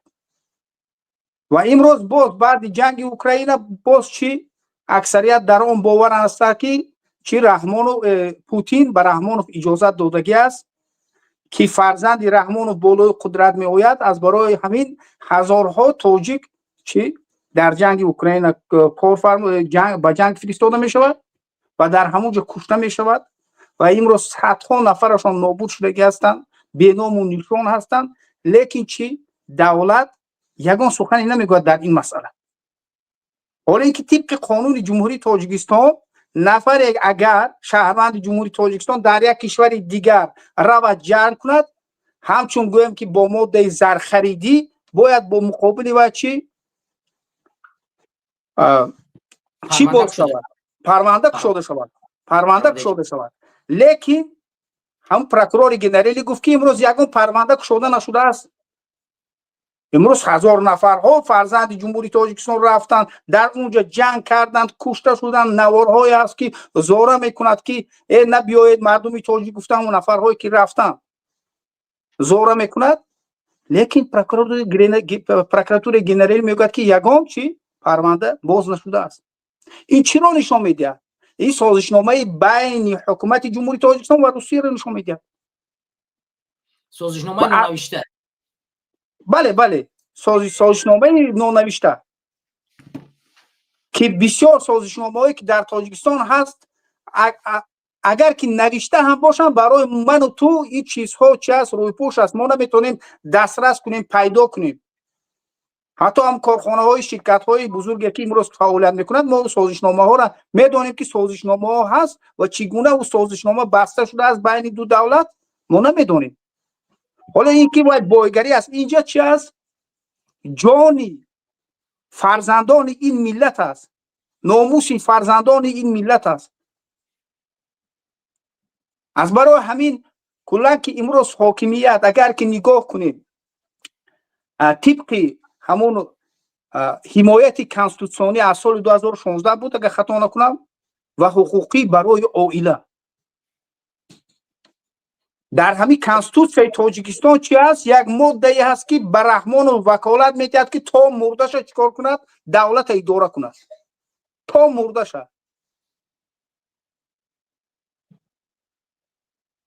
و بعد مردنش هم چی؟ طبق همون کنستیتوسیون حالی که زنده شنه میگم بعد مردن رحمانوف هم طبق همین کنستیتوسیون عائله رحمانوف یگان ساختار دولتی نمیتواند که چیکار کند؟ زندان کند، مالش کشد یا که تحقیقات برد. تحقیقات ممنوع است. ممنون است کلا ممنون. حالی که زنده باشن او چیزی نه. اگر که رحمانوف حتی مرد این عائله چی است؟ یک استاتوس دارم که اینها چی هستند؟ دست نورست هستند، اونها را رسیدن ممکن نیست. میفهمی؟ این عجیب است. یک نفری که فرزند یک دهقان، یک فرزند یک کمبغل آمده است امروز شاهنشاه شده است. میفهمی؟ کلی حاکمیت به دست گرفته است، مردم غلام کرده است و هزارها جوانان تاجیک امروز روس‌ها با ضرب و با تهمت و با ظلم و به جنگ اوکراین میفرستند. هزارها مادرها امروز فرزندشون از دست دادن لیکن خاموش هستند. برای چی؟ برای که از حکومت رحمانوف طلب کردن، کمک طلب کردن چی از بالای خودشون یک ماجرای پیدا می شود، یک مشکلات پیدا می شود اگر که به حکومت مراجعت کنید. برای چی؟ برای آنکه اونها وقتی که میروند کانترکت میکنن پول میگیرن بعدین میگوید که او سرخرید بود پولی باید چیکار کرد به شما فرستاد از او استعمال کردید مقابلتون چی میشود؟ جنایت باز میشود. از برای همین میگه که خب کنید و به هیچ کس گپ نزنید اگر که طبق قانون نگاه کنید. پولی با راه ناقانونی به دست آورده این جنایت است در همه دولت. وقتی که یک نفر میرود در یک کشور جنگ میکند و زرخرید حساب میشود و پولی که او میگیرد به خانواده اش میفرستد از او استعمال کردن و او پول صرف کردن این جنایت حساب میشود. برای همین در لیست سیوی بانک ملی ما را پرتافتن. بله گویا که ما جنایتکاریم به خاطر که ما در جستجوی قرار داریم اما در حالی که ما یگان کار جنایت نکردیم در هیچ جنگ نکردیم ولی وقتی که قانون واقعا چنین باید باشه هر کسی که در جنگ‌های دیگر اشتراک میکنند مثلا سوریه را ببین در افغانستان همه این بچه‌ای که سوریه و عراق افغانستان هستن پرونده بازشدگی است.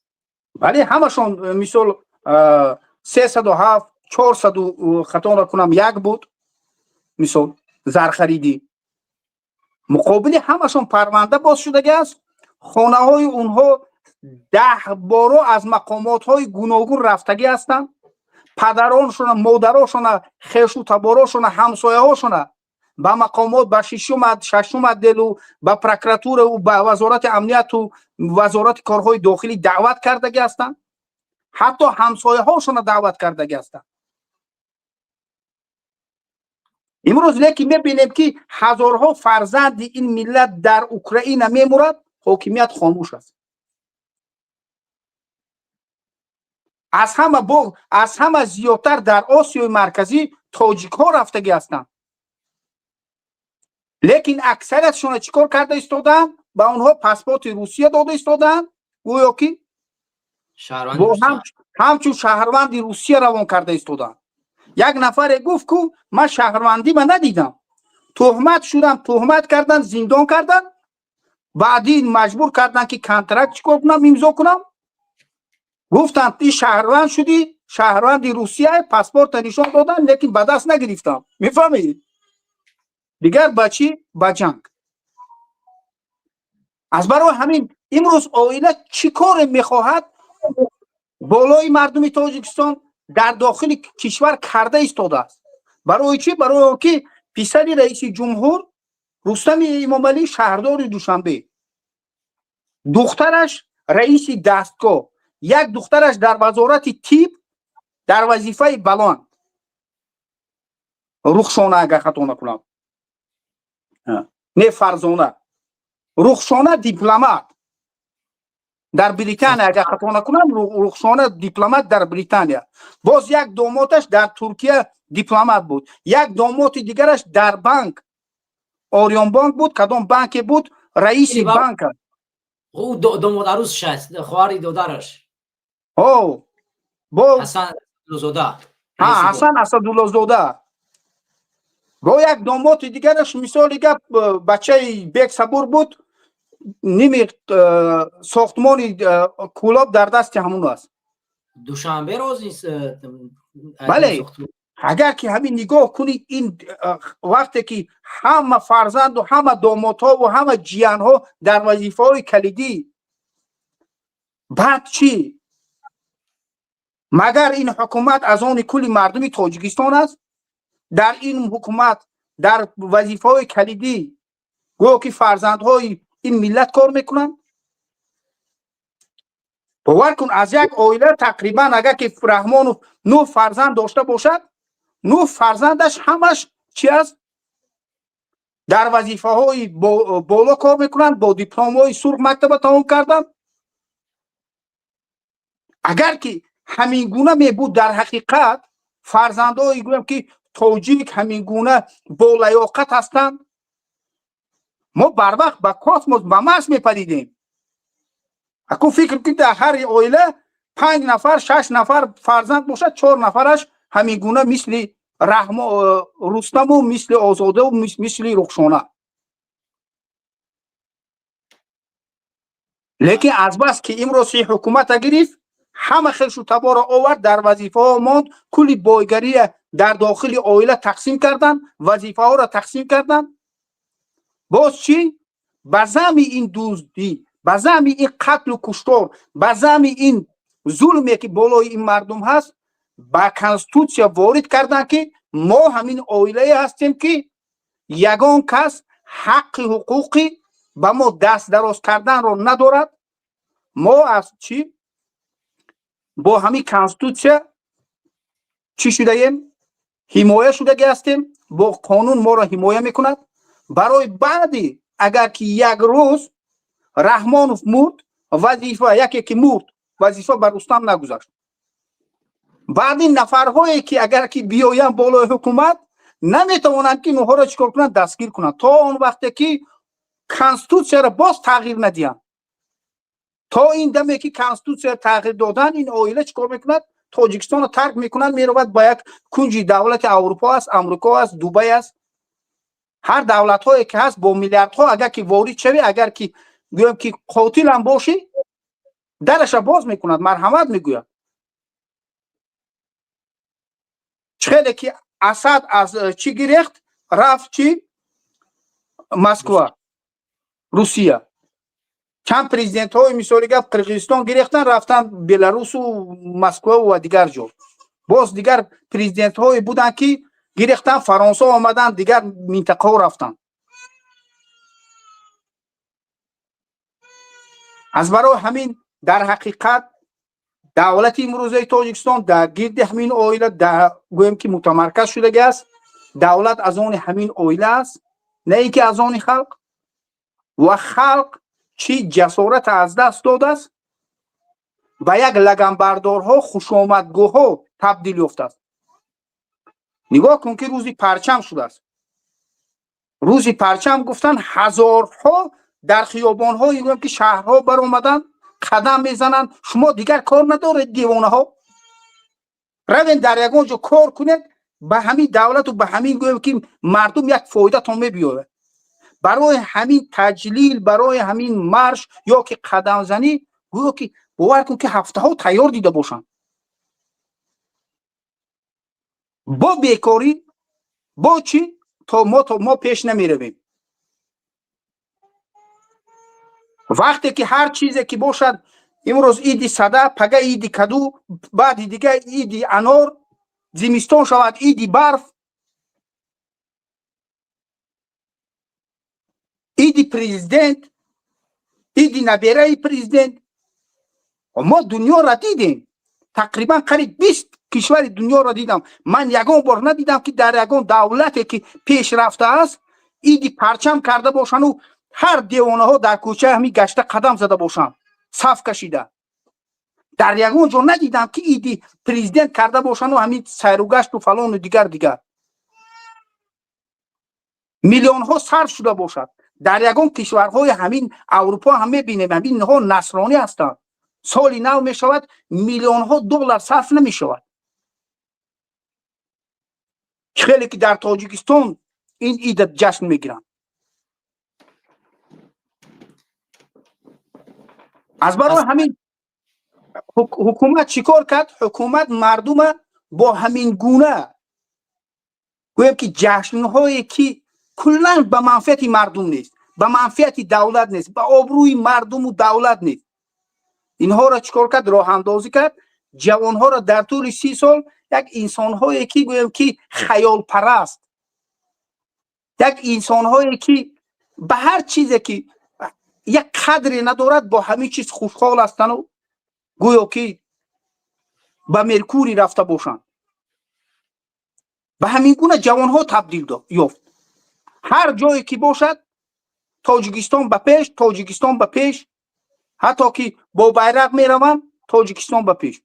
خیلی که گفتی تو در همین برنامه همون نواری که پهن شد، نه یک شخص میبیاید خوب تاجر است، خانه ساز است. برای چی در تاجیکستان 93% تاجیکستان کوه است؟ مرحمت نیمی دوشنبه را چپه کردن، نیمی کلاب چپه کردن، نیمی وحدت چپه کردن، خوجند و کانی بادام و اسفره را شهرها را چپه کردن. ها اینقدر پول داشتن، مرحمت همون کوه ها را تکیس میکردن، نه هموار میکردن، یک تندر میکردن، میگفتن که مرحمت یک شهری دوشنبه ای گویم که نو، اما وحدتی نو، کلابی نو بنیاد میکردن، حاضر زمان کردن. بگذار که همون کلابی کهنه و دوشنبه کهنه میموند، یک جای دیگر آباد میکردین. پول میدهم از تندر با تندر که میگذارد در همون تاجیکستان. اکثریت نفرهایی که به همین عائله خدمت میکنن انمونها چی هستن؟ شرکت های ساختمانی آنها میبرن، بود میکنن در اینجا. برای چی؟ صاحب همین ساختمان به عائله خدمت میکنن. او شرکت هم فقط اون نماینده است خلاص، یا که 50 به 50 کار میکند با عائله. میبیاید یک نفر چکارونه از خانهش بیرون میکند با 10-20 کارگری مقامات در قفای یک انسانی که چی است؟ صاحب شرکت ساختمانی است. در کجا این گونه را دیدید؟ در یگان دولت نیست این گونه. اگر که تندر برید باید که در پیش همون نفری که شرکت ساختمانی دارد پیش وی چی است؟ شرط ها گذاشته می شود. شرط هایی که صاحبای خانه را باید پولش طبقی نرخ بازاری باید پرداخت کند. فهمو؟ طبق نرخ بازاری چی کند؟ پرداخت کند. اونها را راضی کند. اونهایی که نمیخواهند خانه شان گویم که منطقه شان یا محلشان دیگر کنند، میخواهند که در همونجا صاحب کوارتیر شوند تا آن گاهی که خانه ساخته می شود به اونها خانه موقتی وقتینچه داده شود بعد خانه ساختن چیکار میکند کوشانده شود به این خانهشون این گونه می شود در همه جا باز آمده مثال مقامات هایی گویم که دخلدار آمده چیکار میکنن این از پیش نظارت میگذارن از نظارت میگذارانند که همین گویم که رئیس شرکت رئیس گویم که کارخانه ساختمانی طبق قانون عمل کرد یا قانون عمل نکرد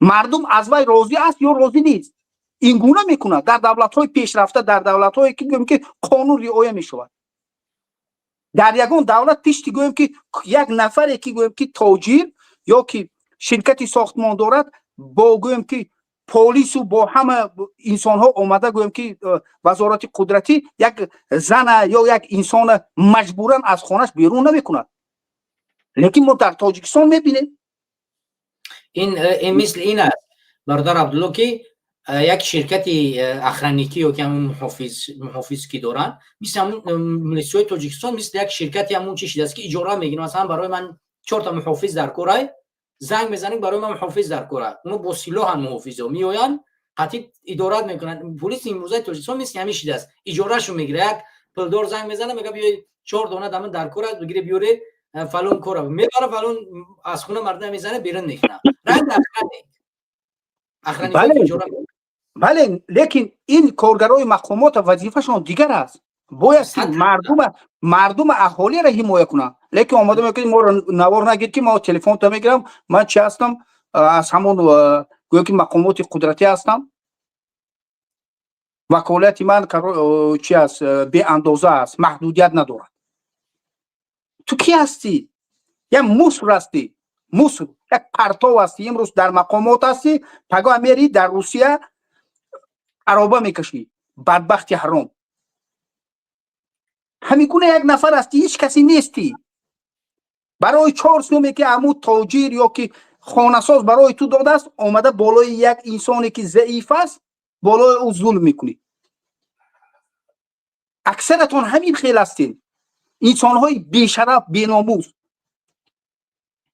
از برای همین این چیزها رو وقتی که میبینی البته خیلی غمگین آور است هر روز از روز برای مردم دشوار شده ایستاده است در تاجیکستان زندگی کردن حالا اینکه هم مقامدارها از عائله رحمانوف نیست یک فرزند یک عربکش است یک فرزند یک شفیار است فرزند یک ساختمانچی که در روسیه کار میکنه فرزند همونها است امروز شما این گونه معامله میکنید در وظیفه هستید فرد و دیگر نفری به همین وظیفه میپیوند با شما همین گونه معامله میکند برای چی؟ برای آنکه وقتی که شما قانون رعایت نمیکنید بعد این نفرهایی که بعد شما میآید از شما تعلیم میگیرد از شما عبرت میگیرد از برای همین امروز این حالت هایی که در تاجیکستان می شود فقط با راضی حاکمیت است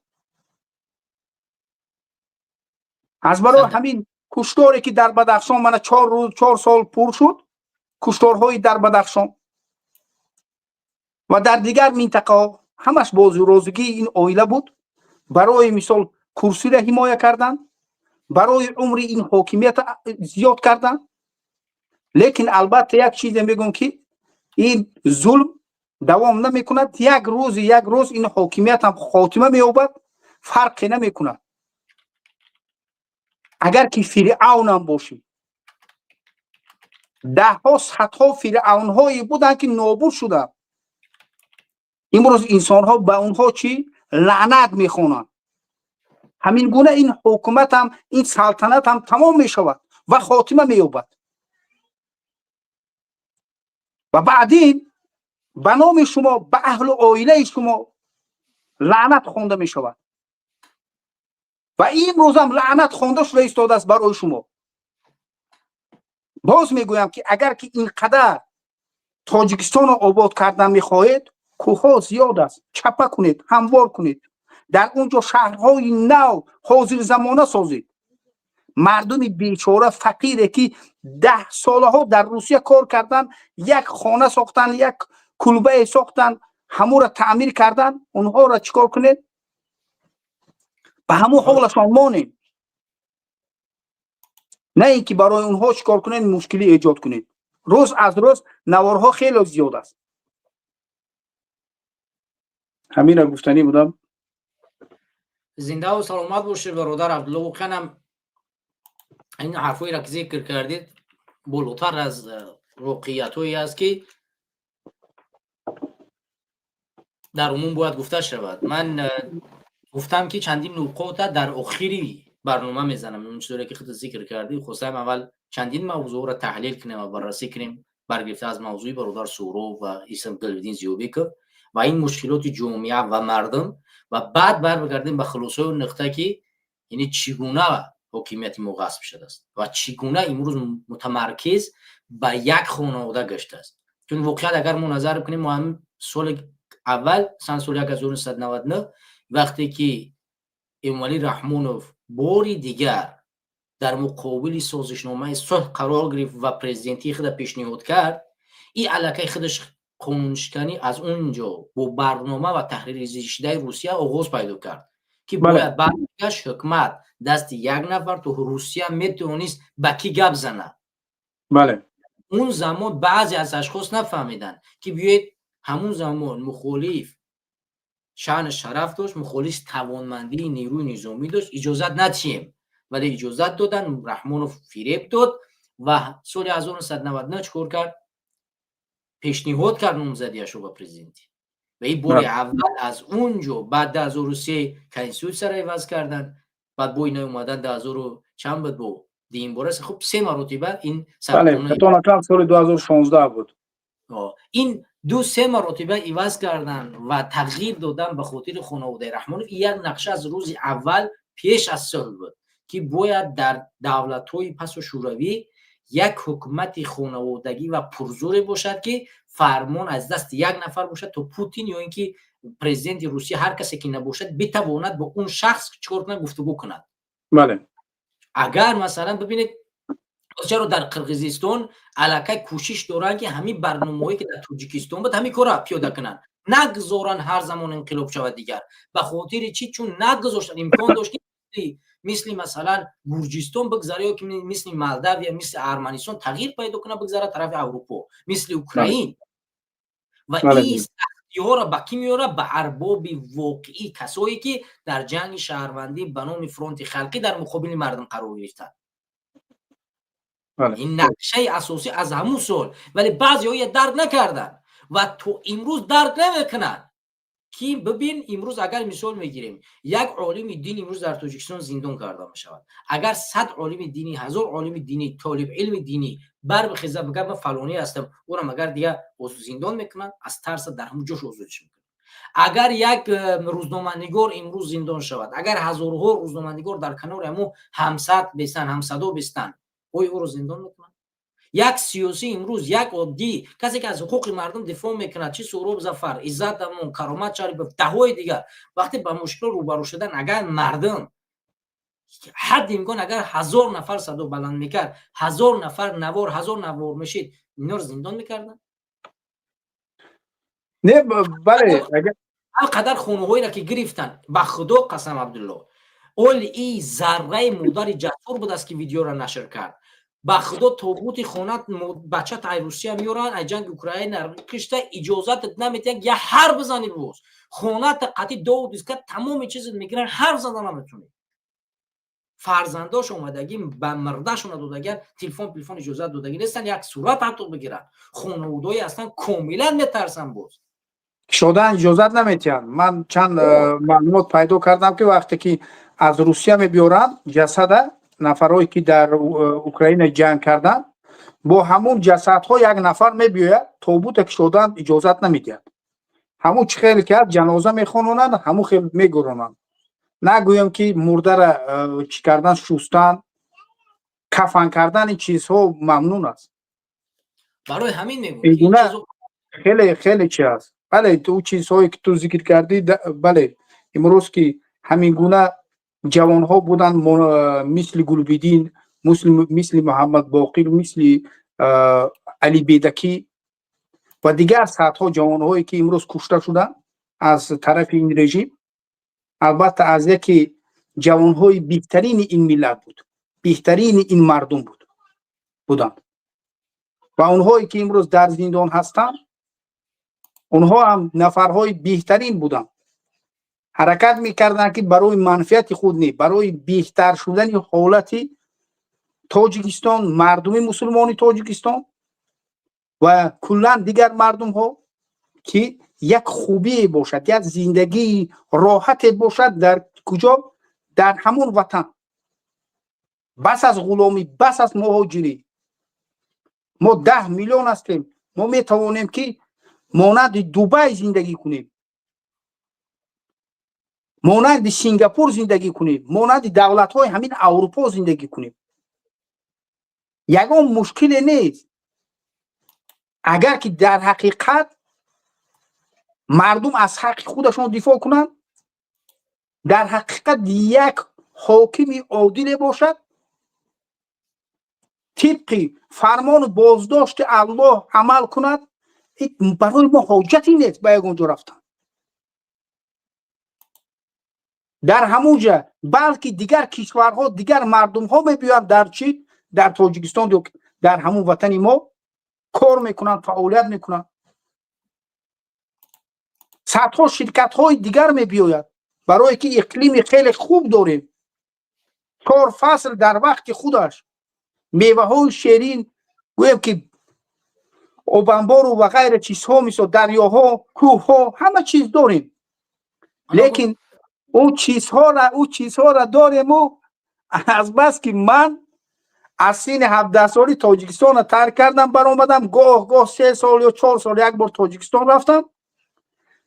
نه گویم که ختلان دیدم، نه بدخشان دیدم، لیکن میدونم که ما این چیزا داریم و اکثریت مردم بدخشان یا ختلان همین گونه است، نه که میدونن که ما سوق داریم و ما ختلان داریم یا که بدخشان داریم. میفهمی؟ لیکن دیگرها میروند در کشور ما چیکار میکنن؟ استراحت میکنن، عادیخ میکنن، لیکن فرزندان این ملت همین امکانیت ندارند. از برای همین باید دیگه گفتی کو برادر عبدالله، اون خود ذکر کردی. ببین همه این چیزها، این اساسایی که حوزی گفتی، یک چیز در بر میگیره که امروز نسل ما علاقه همون اصالت اساسیش رو از دست داد. مثالی عادی بگیریم، ما در گذشته تمام ایستادگیمو در مقابل حکومت شوروی این دینمون بود، ارزش‌های ملیمون بود. خب عین حال جوانی که 25 سال پایان امروز ارزش اساسیش خانواده رحمانوف است. بله. ارزش اساسی او دین نیست، ارزش اساسی او فرهنگ ما نیست که برگرفته از دین است. بله. او امروز در تلویزیون فقط جناب عالی ارزش خانواده رحمانوف شنیده است و ارزش های پچی یک منطقه که در اون منطقه رقص سرود وجود دارد، دیگه چیز شنیده نیستن. بله. و ما احد چی را انتظار داشته باشیم از این نسل؟ حوز اگر همین نسلی که در گذشته امروز 30 سال دارد، 35 سال دارد، همین چی را انتظار است که این نسل آینده ای که تربیت شده خانواده امام رحمانوف است چگونه انتظار داره که اینو میان دیگر برای منت میارن؟ مثال عادی بگیریم، 10 سال پس، 20 سال پس فرزندای امروزه که مثلا 10 سال دارن، 11 سال دارن، 20 سال پس 25 30 ساله انقلاب میکنن، این برای منت چی میاره؟ این فرهنگی دینی را ندونه، ارزشی ملی و انسانی را نه، این برای این فقط رقص، سرود، تیک توک، اینستاگرام، نمیفهمم کریپتووالیوتا، این چیز براش اینترسنت جالب است. برای این ارزش‌های اخلاقی دیگه وجود نداره. بله. بعدی یک چیزی که از که درست قید کردیم، دین در تیک توک هم خیلی صحبت داشتیم با یک جوانی که در پولشه کار میکرده است، فعالیت میکرده، داخل شده است. 6 ماه همین جناب تنقید میکنه که اینقدر بدبینی داره، دولت تینج داره. پرسیدم که چند سال در مهاجرتی؟ میگه که 10 سال است. خودش در مهاجرت است، در عذاب است، در مشقت است، با حتی که در همین جا ایستاده چی است؟ جناب پرست است. مشکلات و معمای مردم دیدن نمیتوانند. میفهمید؟ انسان ها شکم پرور شدگی هستند. شکمشان سیر باشد، فقط چی شکرانه از جناب کنند. حالی که بالای جناب و بالای گویم که حیات انسان و کائنات خالق از الله و وی ریسک داده ایستاده است. این چیز از یاد برآوردن، شکر کردن پیش پروردگار الله سبحانه و تعالی، این چیز از یاد برآوردن. حق طرف حق حمایه کردن، حقگو بودن، جسور بودن از دست دادن. میفهمید؟ بعدین باید که اینا نگاه کن که امروز حاکمیت رحمانوف 35 سال است یا 40 سال است دوام کند، باز به یک حاکمیتی نوی که می بیاید، از این انسان ها، از این چاپلوس ها مرد تربیه کردن باز 40 سال دیگر باز بگذارد. میفهمید؟ یا که چی کند، انتظار شود که همین چاپلوس ها میمورند و یک جوان های نو به چی میگوید تربیه میشوند بیایند، مانند همون نفرهایی که امروز در جامعه تاجیکستان هست. شوروی را تعریف میکنند. اینقدر ظلم و کشتار و قتل و سرسان و سرگردانی بود، لیکن امروز هم چی است؟ از شوروی میگن که شوروی خوب بود. همین گونه بعد مرگ رحمانوف هم این چاپلوس ها، این لگنبردار ها، این خوش آمدگوی ها، این بیشرفان باز چی تا مردنشان چیکار میکنن؟ تعریف و تفسیف این آیله میکنن. از برای همین خیلی به حاکمیت دیگر خیلی دشوار میشود. از همه بدترین از چی از اون رقص و بازیه که هر ماه بعضی ماها 2 بار میشود، 2 جشنهای کلن به یگان عرف و عادت مردم تاجیک یگان علاقه ندارد. میفهمید؟ حتی که در بعضی ماها 2 بار جشن فلان جشن دیگر. جشن همین تریگان من دیدم، تریگان گفته که یک جشن بوده است، همون بزد هم گفتم چی جشن هست. در باغچه ها همون را قید کردن. میفهمید؟ در باغچه من چند باغچه را دیدم، ایدی تریگان کودکچه ها در پیششان همون ماشینچه ها را ماندیان، سیب و انار و هر چیز و دسترخوان آراستیان. همین گونه جشن تریگان در باغچه. حالی که میگوید که عید قربان، عید رمضان نکنید، در چی نکنید، درهاتون باز نمانید، صرف و خراجات نکنید، لیکن میبینی چی است؟ صرف و خراجات ها میلیون میلیارد ها صرف میشد به این گویم که تریگان و میرگان و دیگر چیزها ایدی کدو. بعدین از این جوان هایی که ایدگردک و رقاصه و سرودخان و بیشرف و بیناموس لگنبردار چگونه این نسل گویم که تازه میماند، چگونه این نسل سربلند میماند، چگونه این نسل جسور میشود، چگونه از رقاصه و حافظ، چگونه شاعر و عالم و غیره پیدا میشود. بعد اروس دکلش یت میزند، میگد که برات نیبیه میگد.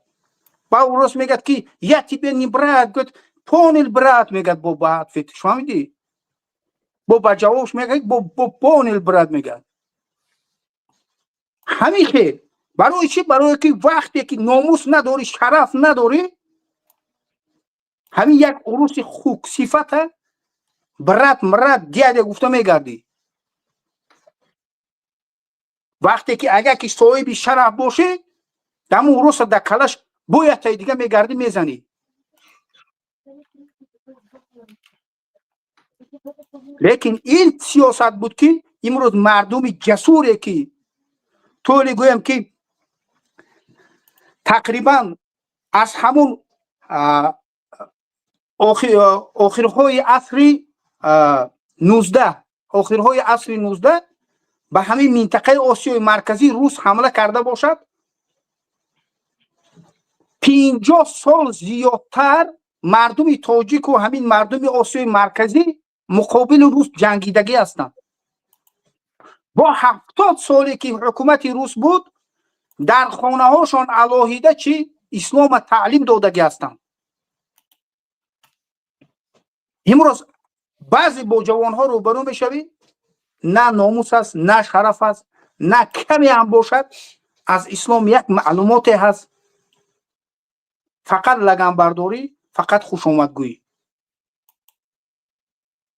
از برای همین سببش انا همین اویله است. برای چی؟ برای اون که وقتی که مردم بی عقل می شود، بی فراست می شود، وقتی که عقل مردم محدود است، فقط شکم، فقط همسایه ماشین خوب گرفته است، منم ماشین گیرم، همسایم خانه 3 آشیانه برداشته است، منم خانه 3 آشیانه بردارم، فقط پول، فقط رقص، فقط معیشت، فقط قدم زدن، فقط تعریف کردن. از این ملت با چی میموند؟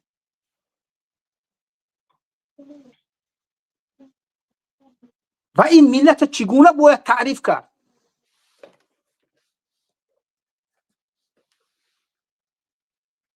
همش این برای چی؟ برای همین منفیتی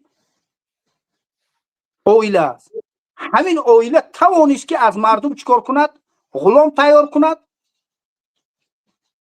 نام میگد که همون نام باشد و شکم سیر باشد و رقص باشد، تمام، دیگر چیزی لازم نیست.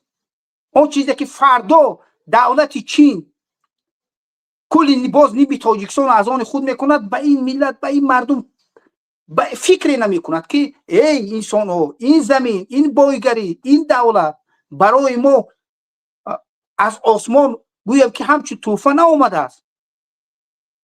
مردم بابا کلان های ما این آمدن، این منطقه را گرفتن، از آن خود کردن، اسلام را تطبیق کردن، با اسلام زندگی کردن، تا حتی که وقتی همین شوروی وارد همین منطقه او بعضی ها میگوید که ما هیچی نداشتیم. یک من شهری که یک شهر آموخته بودم، وقتی که یک شهرک خورد همین پنجکند کس کو، همین پنجکند در همین شهر یک پنجکند زیاده از 200 تا مدرسه های خرد و کلان بوده است پیش از شوروی وارد شدن به پنجکند. میفهمید؟ باز میگویند که ما چی بودیم؟ عقیب مانده بودیم، حالی که ممکن که کلی پنجکند جمع کنی 200 تا مکتب نداشته باشد.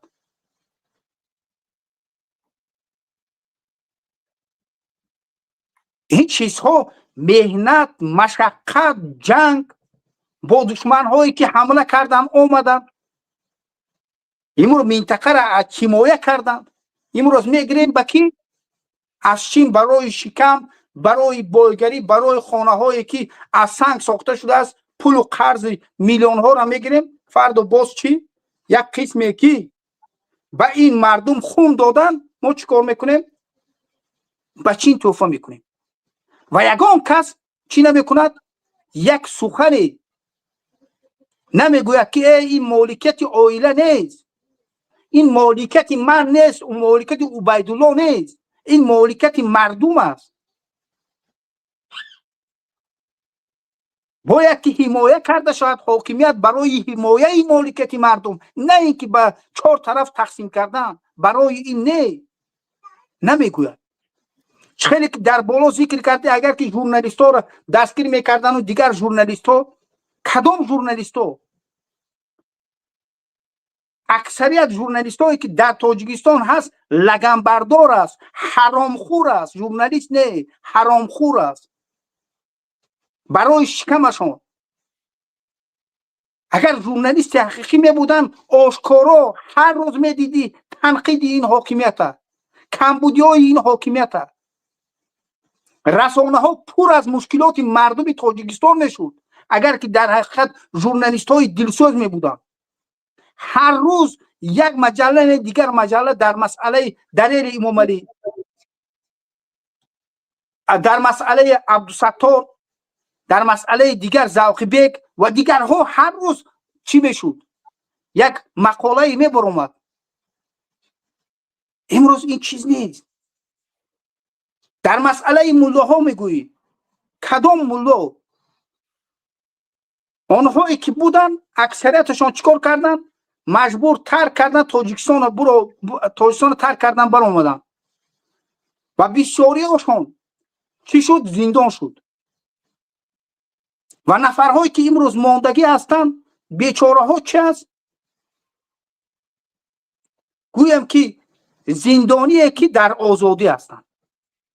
آن چیزی که همین شورای علما برای اونها میفرستد طبق همون عمل میکنن تمام. حتی سخن گفتند، حتی روز جمعه یک دعوتی درست، یک موعظه درست کردند میترسند. کدام؟ باز یکی میگوید که 4000 خواننده ای که بیرون از تاجیکستان چی میکرد؟ تعلیم میگرفت، ما اونها رو به تاجیکستان برگرداندیم میگوید. این سخنهای یتیم است. لیکن برگرداندن چندین نفرهاشون بردن به 10 سال و به 15 سال زندان کردن. لیکن در این مسئله یگان امام ها برآمده گپ نمیزند. به نزدیک از یک نفرهایی که از شورای علمای جمهوری تاجیکستان بود، فرزندش در جنگ اوکراین مرد، بردن گوراندن. در همه رسانه ها پخش شد، اگر دیده باشید. نفری که کی بود؟ در همون شعبه فتوای شورای علمای تاجیکستان کار میکرده است. فرزند همون به جنگ اوکراین رفته است، مردش بردن گوراندن.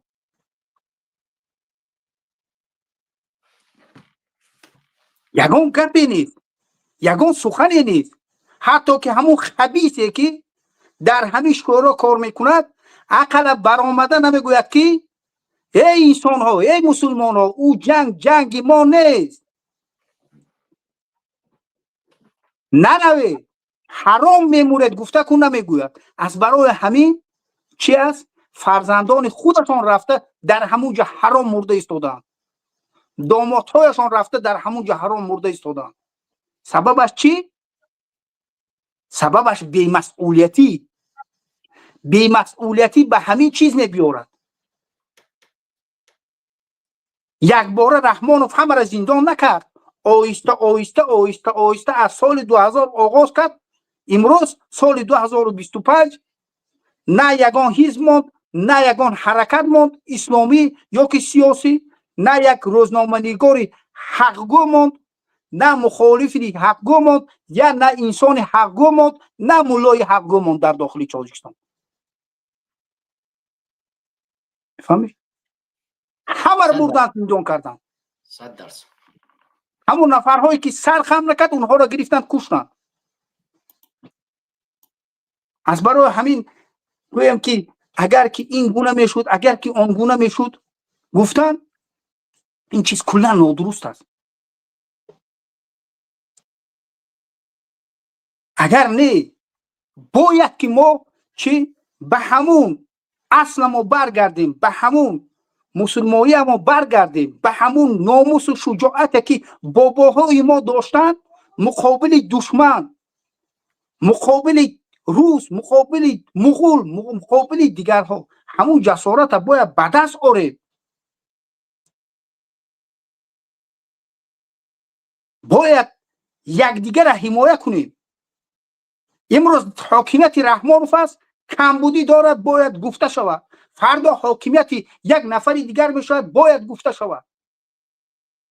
ظلم از جانب یک نفر میشود، فرقی نمیکند پدرت است، برادرت است، همسایت است، بچه خالت است، بچه عمکت است، باید گفته شود.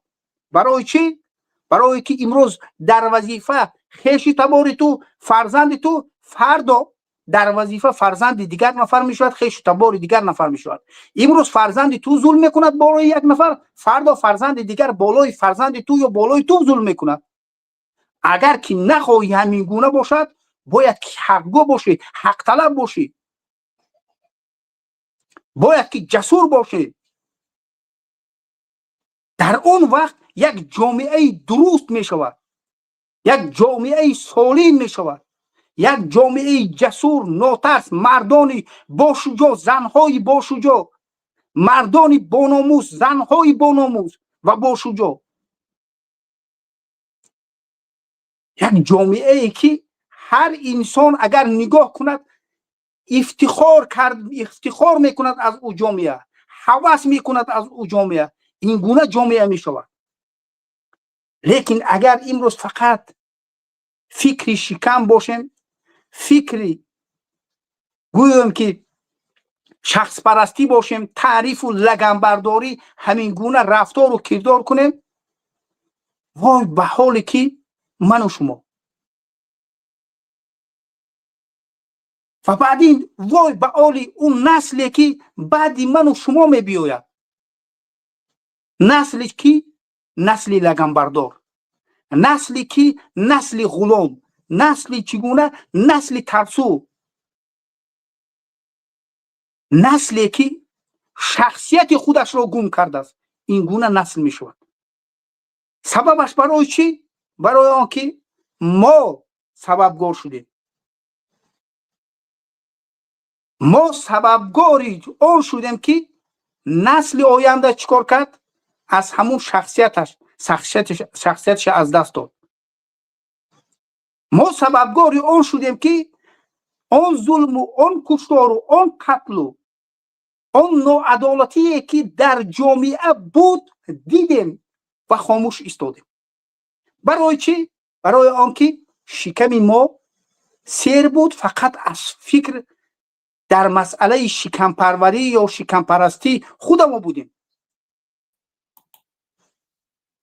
ما اونهایی بودیم که میگفتیم که اون مشکلات بالای سری من نآمده است که به من چی؟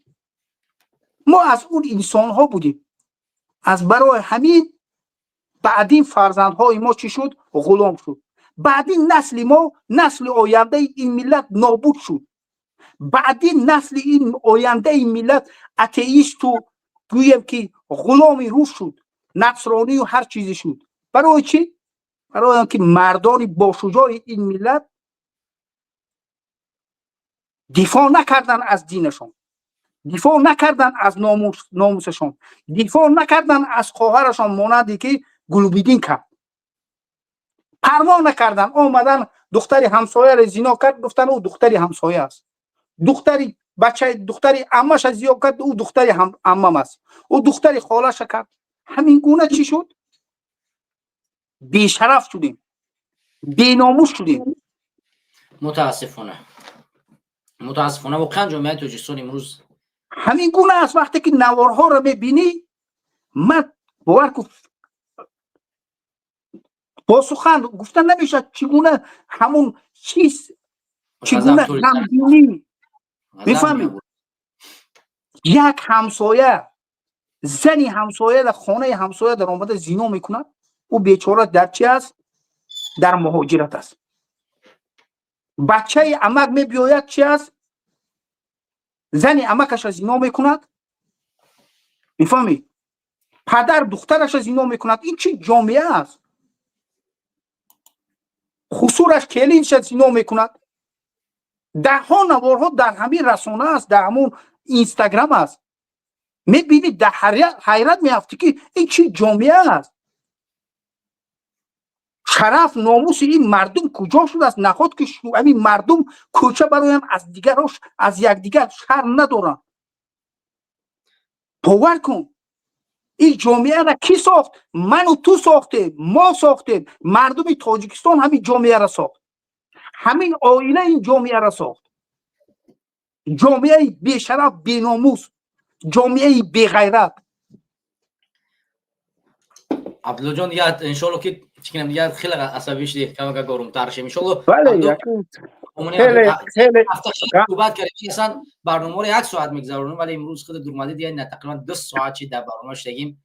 اگر سلام از باشی. سلام. منم ساعت نگاه کردم، یکی چی شد که اینترنتت کمتر ضعیف شد، چیزی شد. بعد بعدی من کمتر دوام دادم. وقتی که دوام میتی دفعه نمیشد که او گویی تو آخرش باید که بری رسانه ان شاء الله خیر است. برای که فقط یک چیز است، یک چیز است که بسیاری ها فکر میکنن که من و تو مثال همین به همین آیله یا برحمان و مثال یا به دیگر نفرهایی که امروز وظیفه دارن و مال و ملک دارن و ما چشم دیدن نداریم. باور کنید من نه همین عبیدالله و بعد نه دیگرها من فکر نمی کنم که به یک تین تاجیکستان به یک سامانی تاجیکستان زار باشن یا که چشم علا کنن که چشم علا رز نداریم به همین خونه بودو اصلا رز نداریم رز شخصی اصلا نداریم به همینا. من هیچ وقت از جانب یگان خانواده رحمان و حتی از جانب حکومت هیچ وقت ضرر ندیدم که غرض داشته باشم خودم شخصا. حالا بعد از سیاست اومدیم پیدا شدیم که اون چیزایی که خونه را فشار آوردن اذیت کردن، ولی تو همون زمان من غرض شخصی نداشتم. بله هدف من آزادی و هدف شما آزادی و امروز ما از این هیچ چیز نمیخوایم از همین حکومت. ما میگیم که همین حکومت به ارزش‌های دینی اخلاقی ما یعنی فشار نیارد نگذرد مرزها را. اجازه ندید مثلا یک خانه وقتی که میخوای فرزند فقط خیلی تربیت کنی تربیتش کنی. مال ملکت هر طبقه که میخوای بالای ملکت چیکار کنی حق داشته باشی. ترا مجبور به مهاجرت نکنه، امکانیت فراهم کنه. اگر امکانیت فراهم کردم تو برو بخوی دیگرش بیای.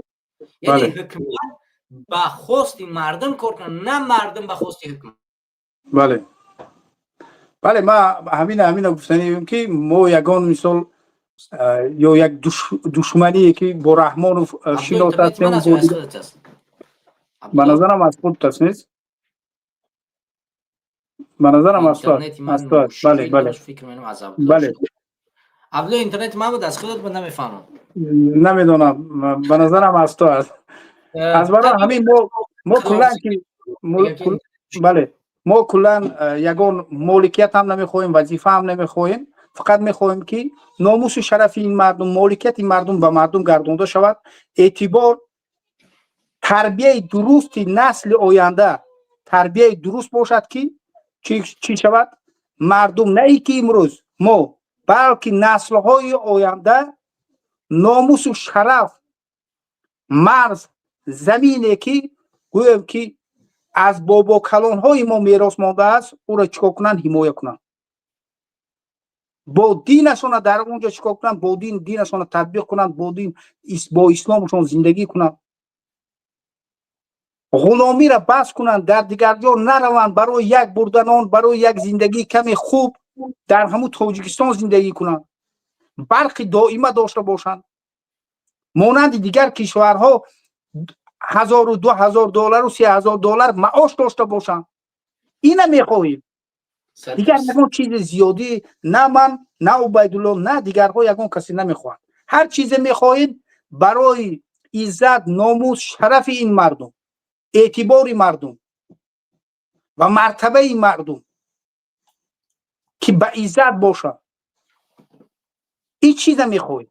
هر چیزی که خواسته ای ما برای چی است؟ برای منفعت مردم تاجیکستان، برای سرزمین ما، برای وطن ما، برای اهل خاندان ما است. هر چیزی که میخواهید. سلامت باشید. سلام علیکم و رحمت الله و برکاته. سلام. برنامه سلامت باش. برادران محترم و بینندگان عزیز شما را بسیار سپاسگزارم که امروز در برنامه اومدین لایک گذاشتین کامنتاری نوشتین فکر نظر ما رو گوش کردین فکر نظر اشتراکشون برنامه رو گوش کردین و بسیار خوشحال هستم که با هم بودیم یک طول 2 ساعت با یکدیگر صحبت کردیم. امیدوارم که از این مفاد همه گرفته باشن یگان فایده برای ملت آینده دین وجود داشته باشد و امیدوارم که بازم بتونیم در برنامه بعد هفته گذشته با هم باشیم و یکدیگر را کمک کنیم تا اینی که با اون مرحله که ما می‌خواهیم آزادی فکری یا انقلاب فکری با اون برسیم. دیگر شما رو به خدا میسپارم، وقتی شما را نمیگیرم و امیدوارم که در برنامه یکدیگر باز یکدیگر رو میبینیم و با یکدیگر صحبت خواهیم کرد و نظر یکدیگر رو خواهیم گرفت، چه طریق واتساپ زنگ تلفنی باشه، چه طریق در اومدن در استودیو و چه طریق نظریاتی که یا کامنتاریایی که شما می‌نویسید. دیگر شما رو به خدا میسپارم تا هفته بعد. السلام علیکم و رحمت الله و برکاته.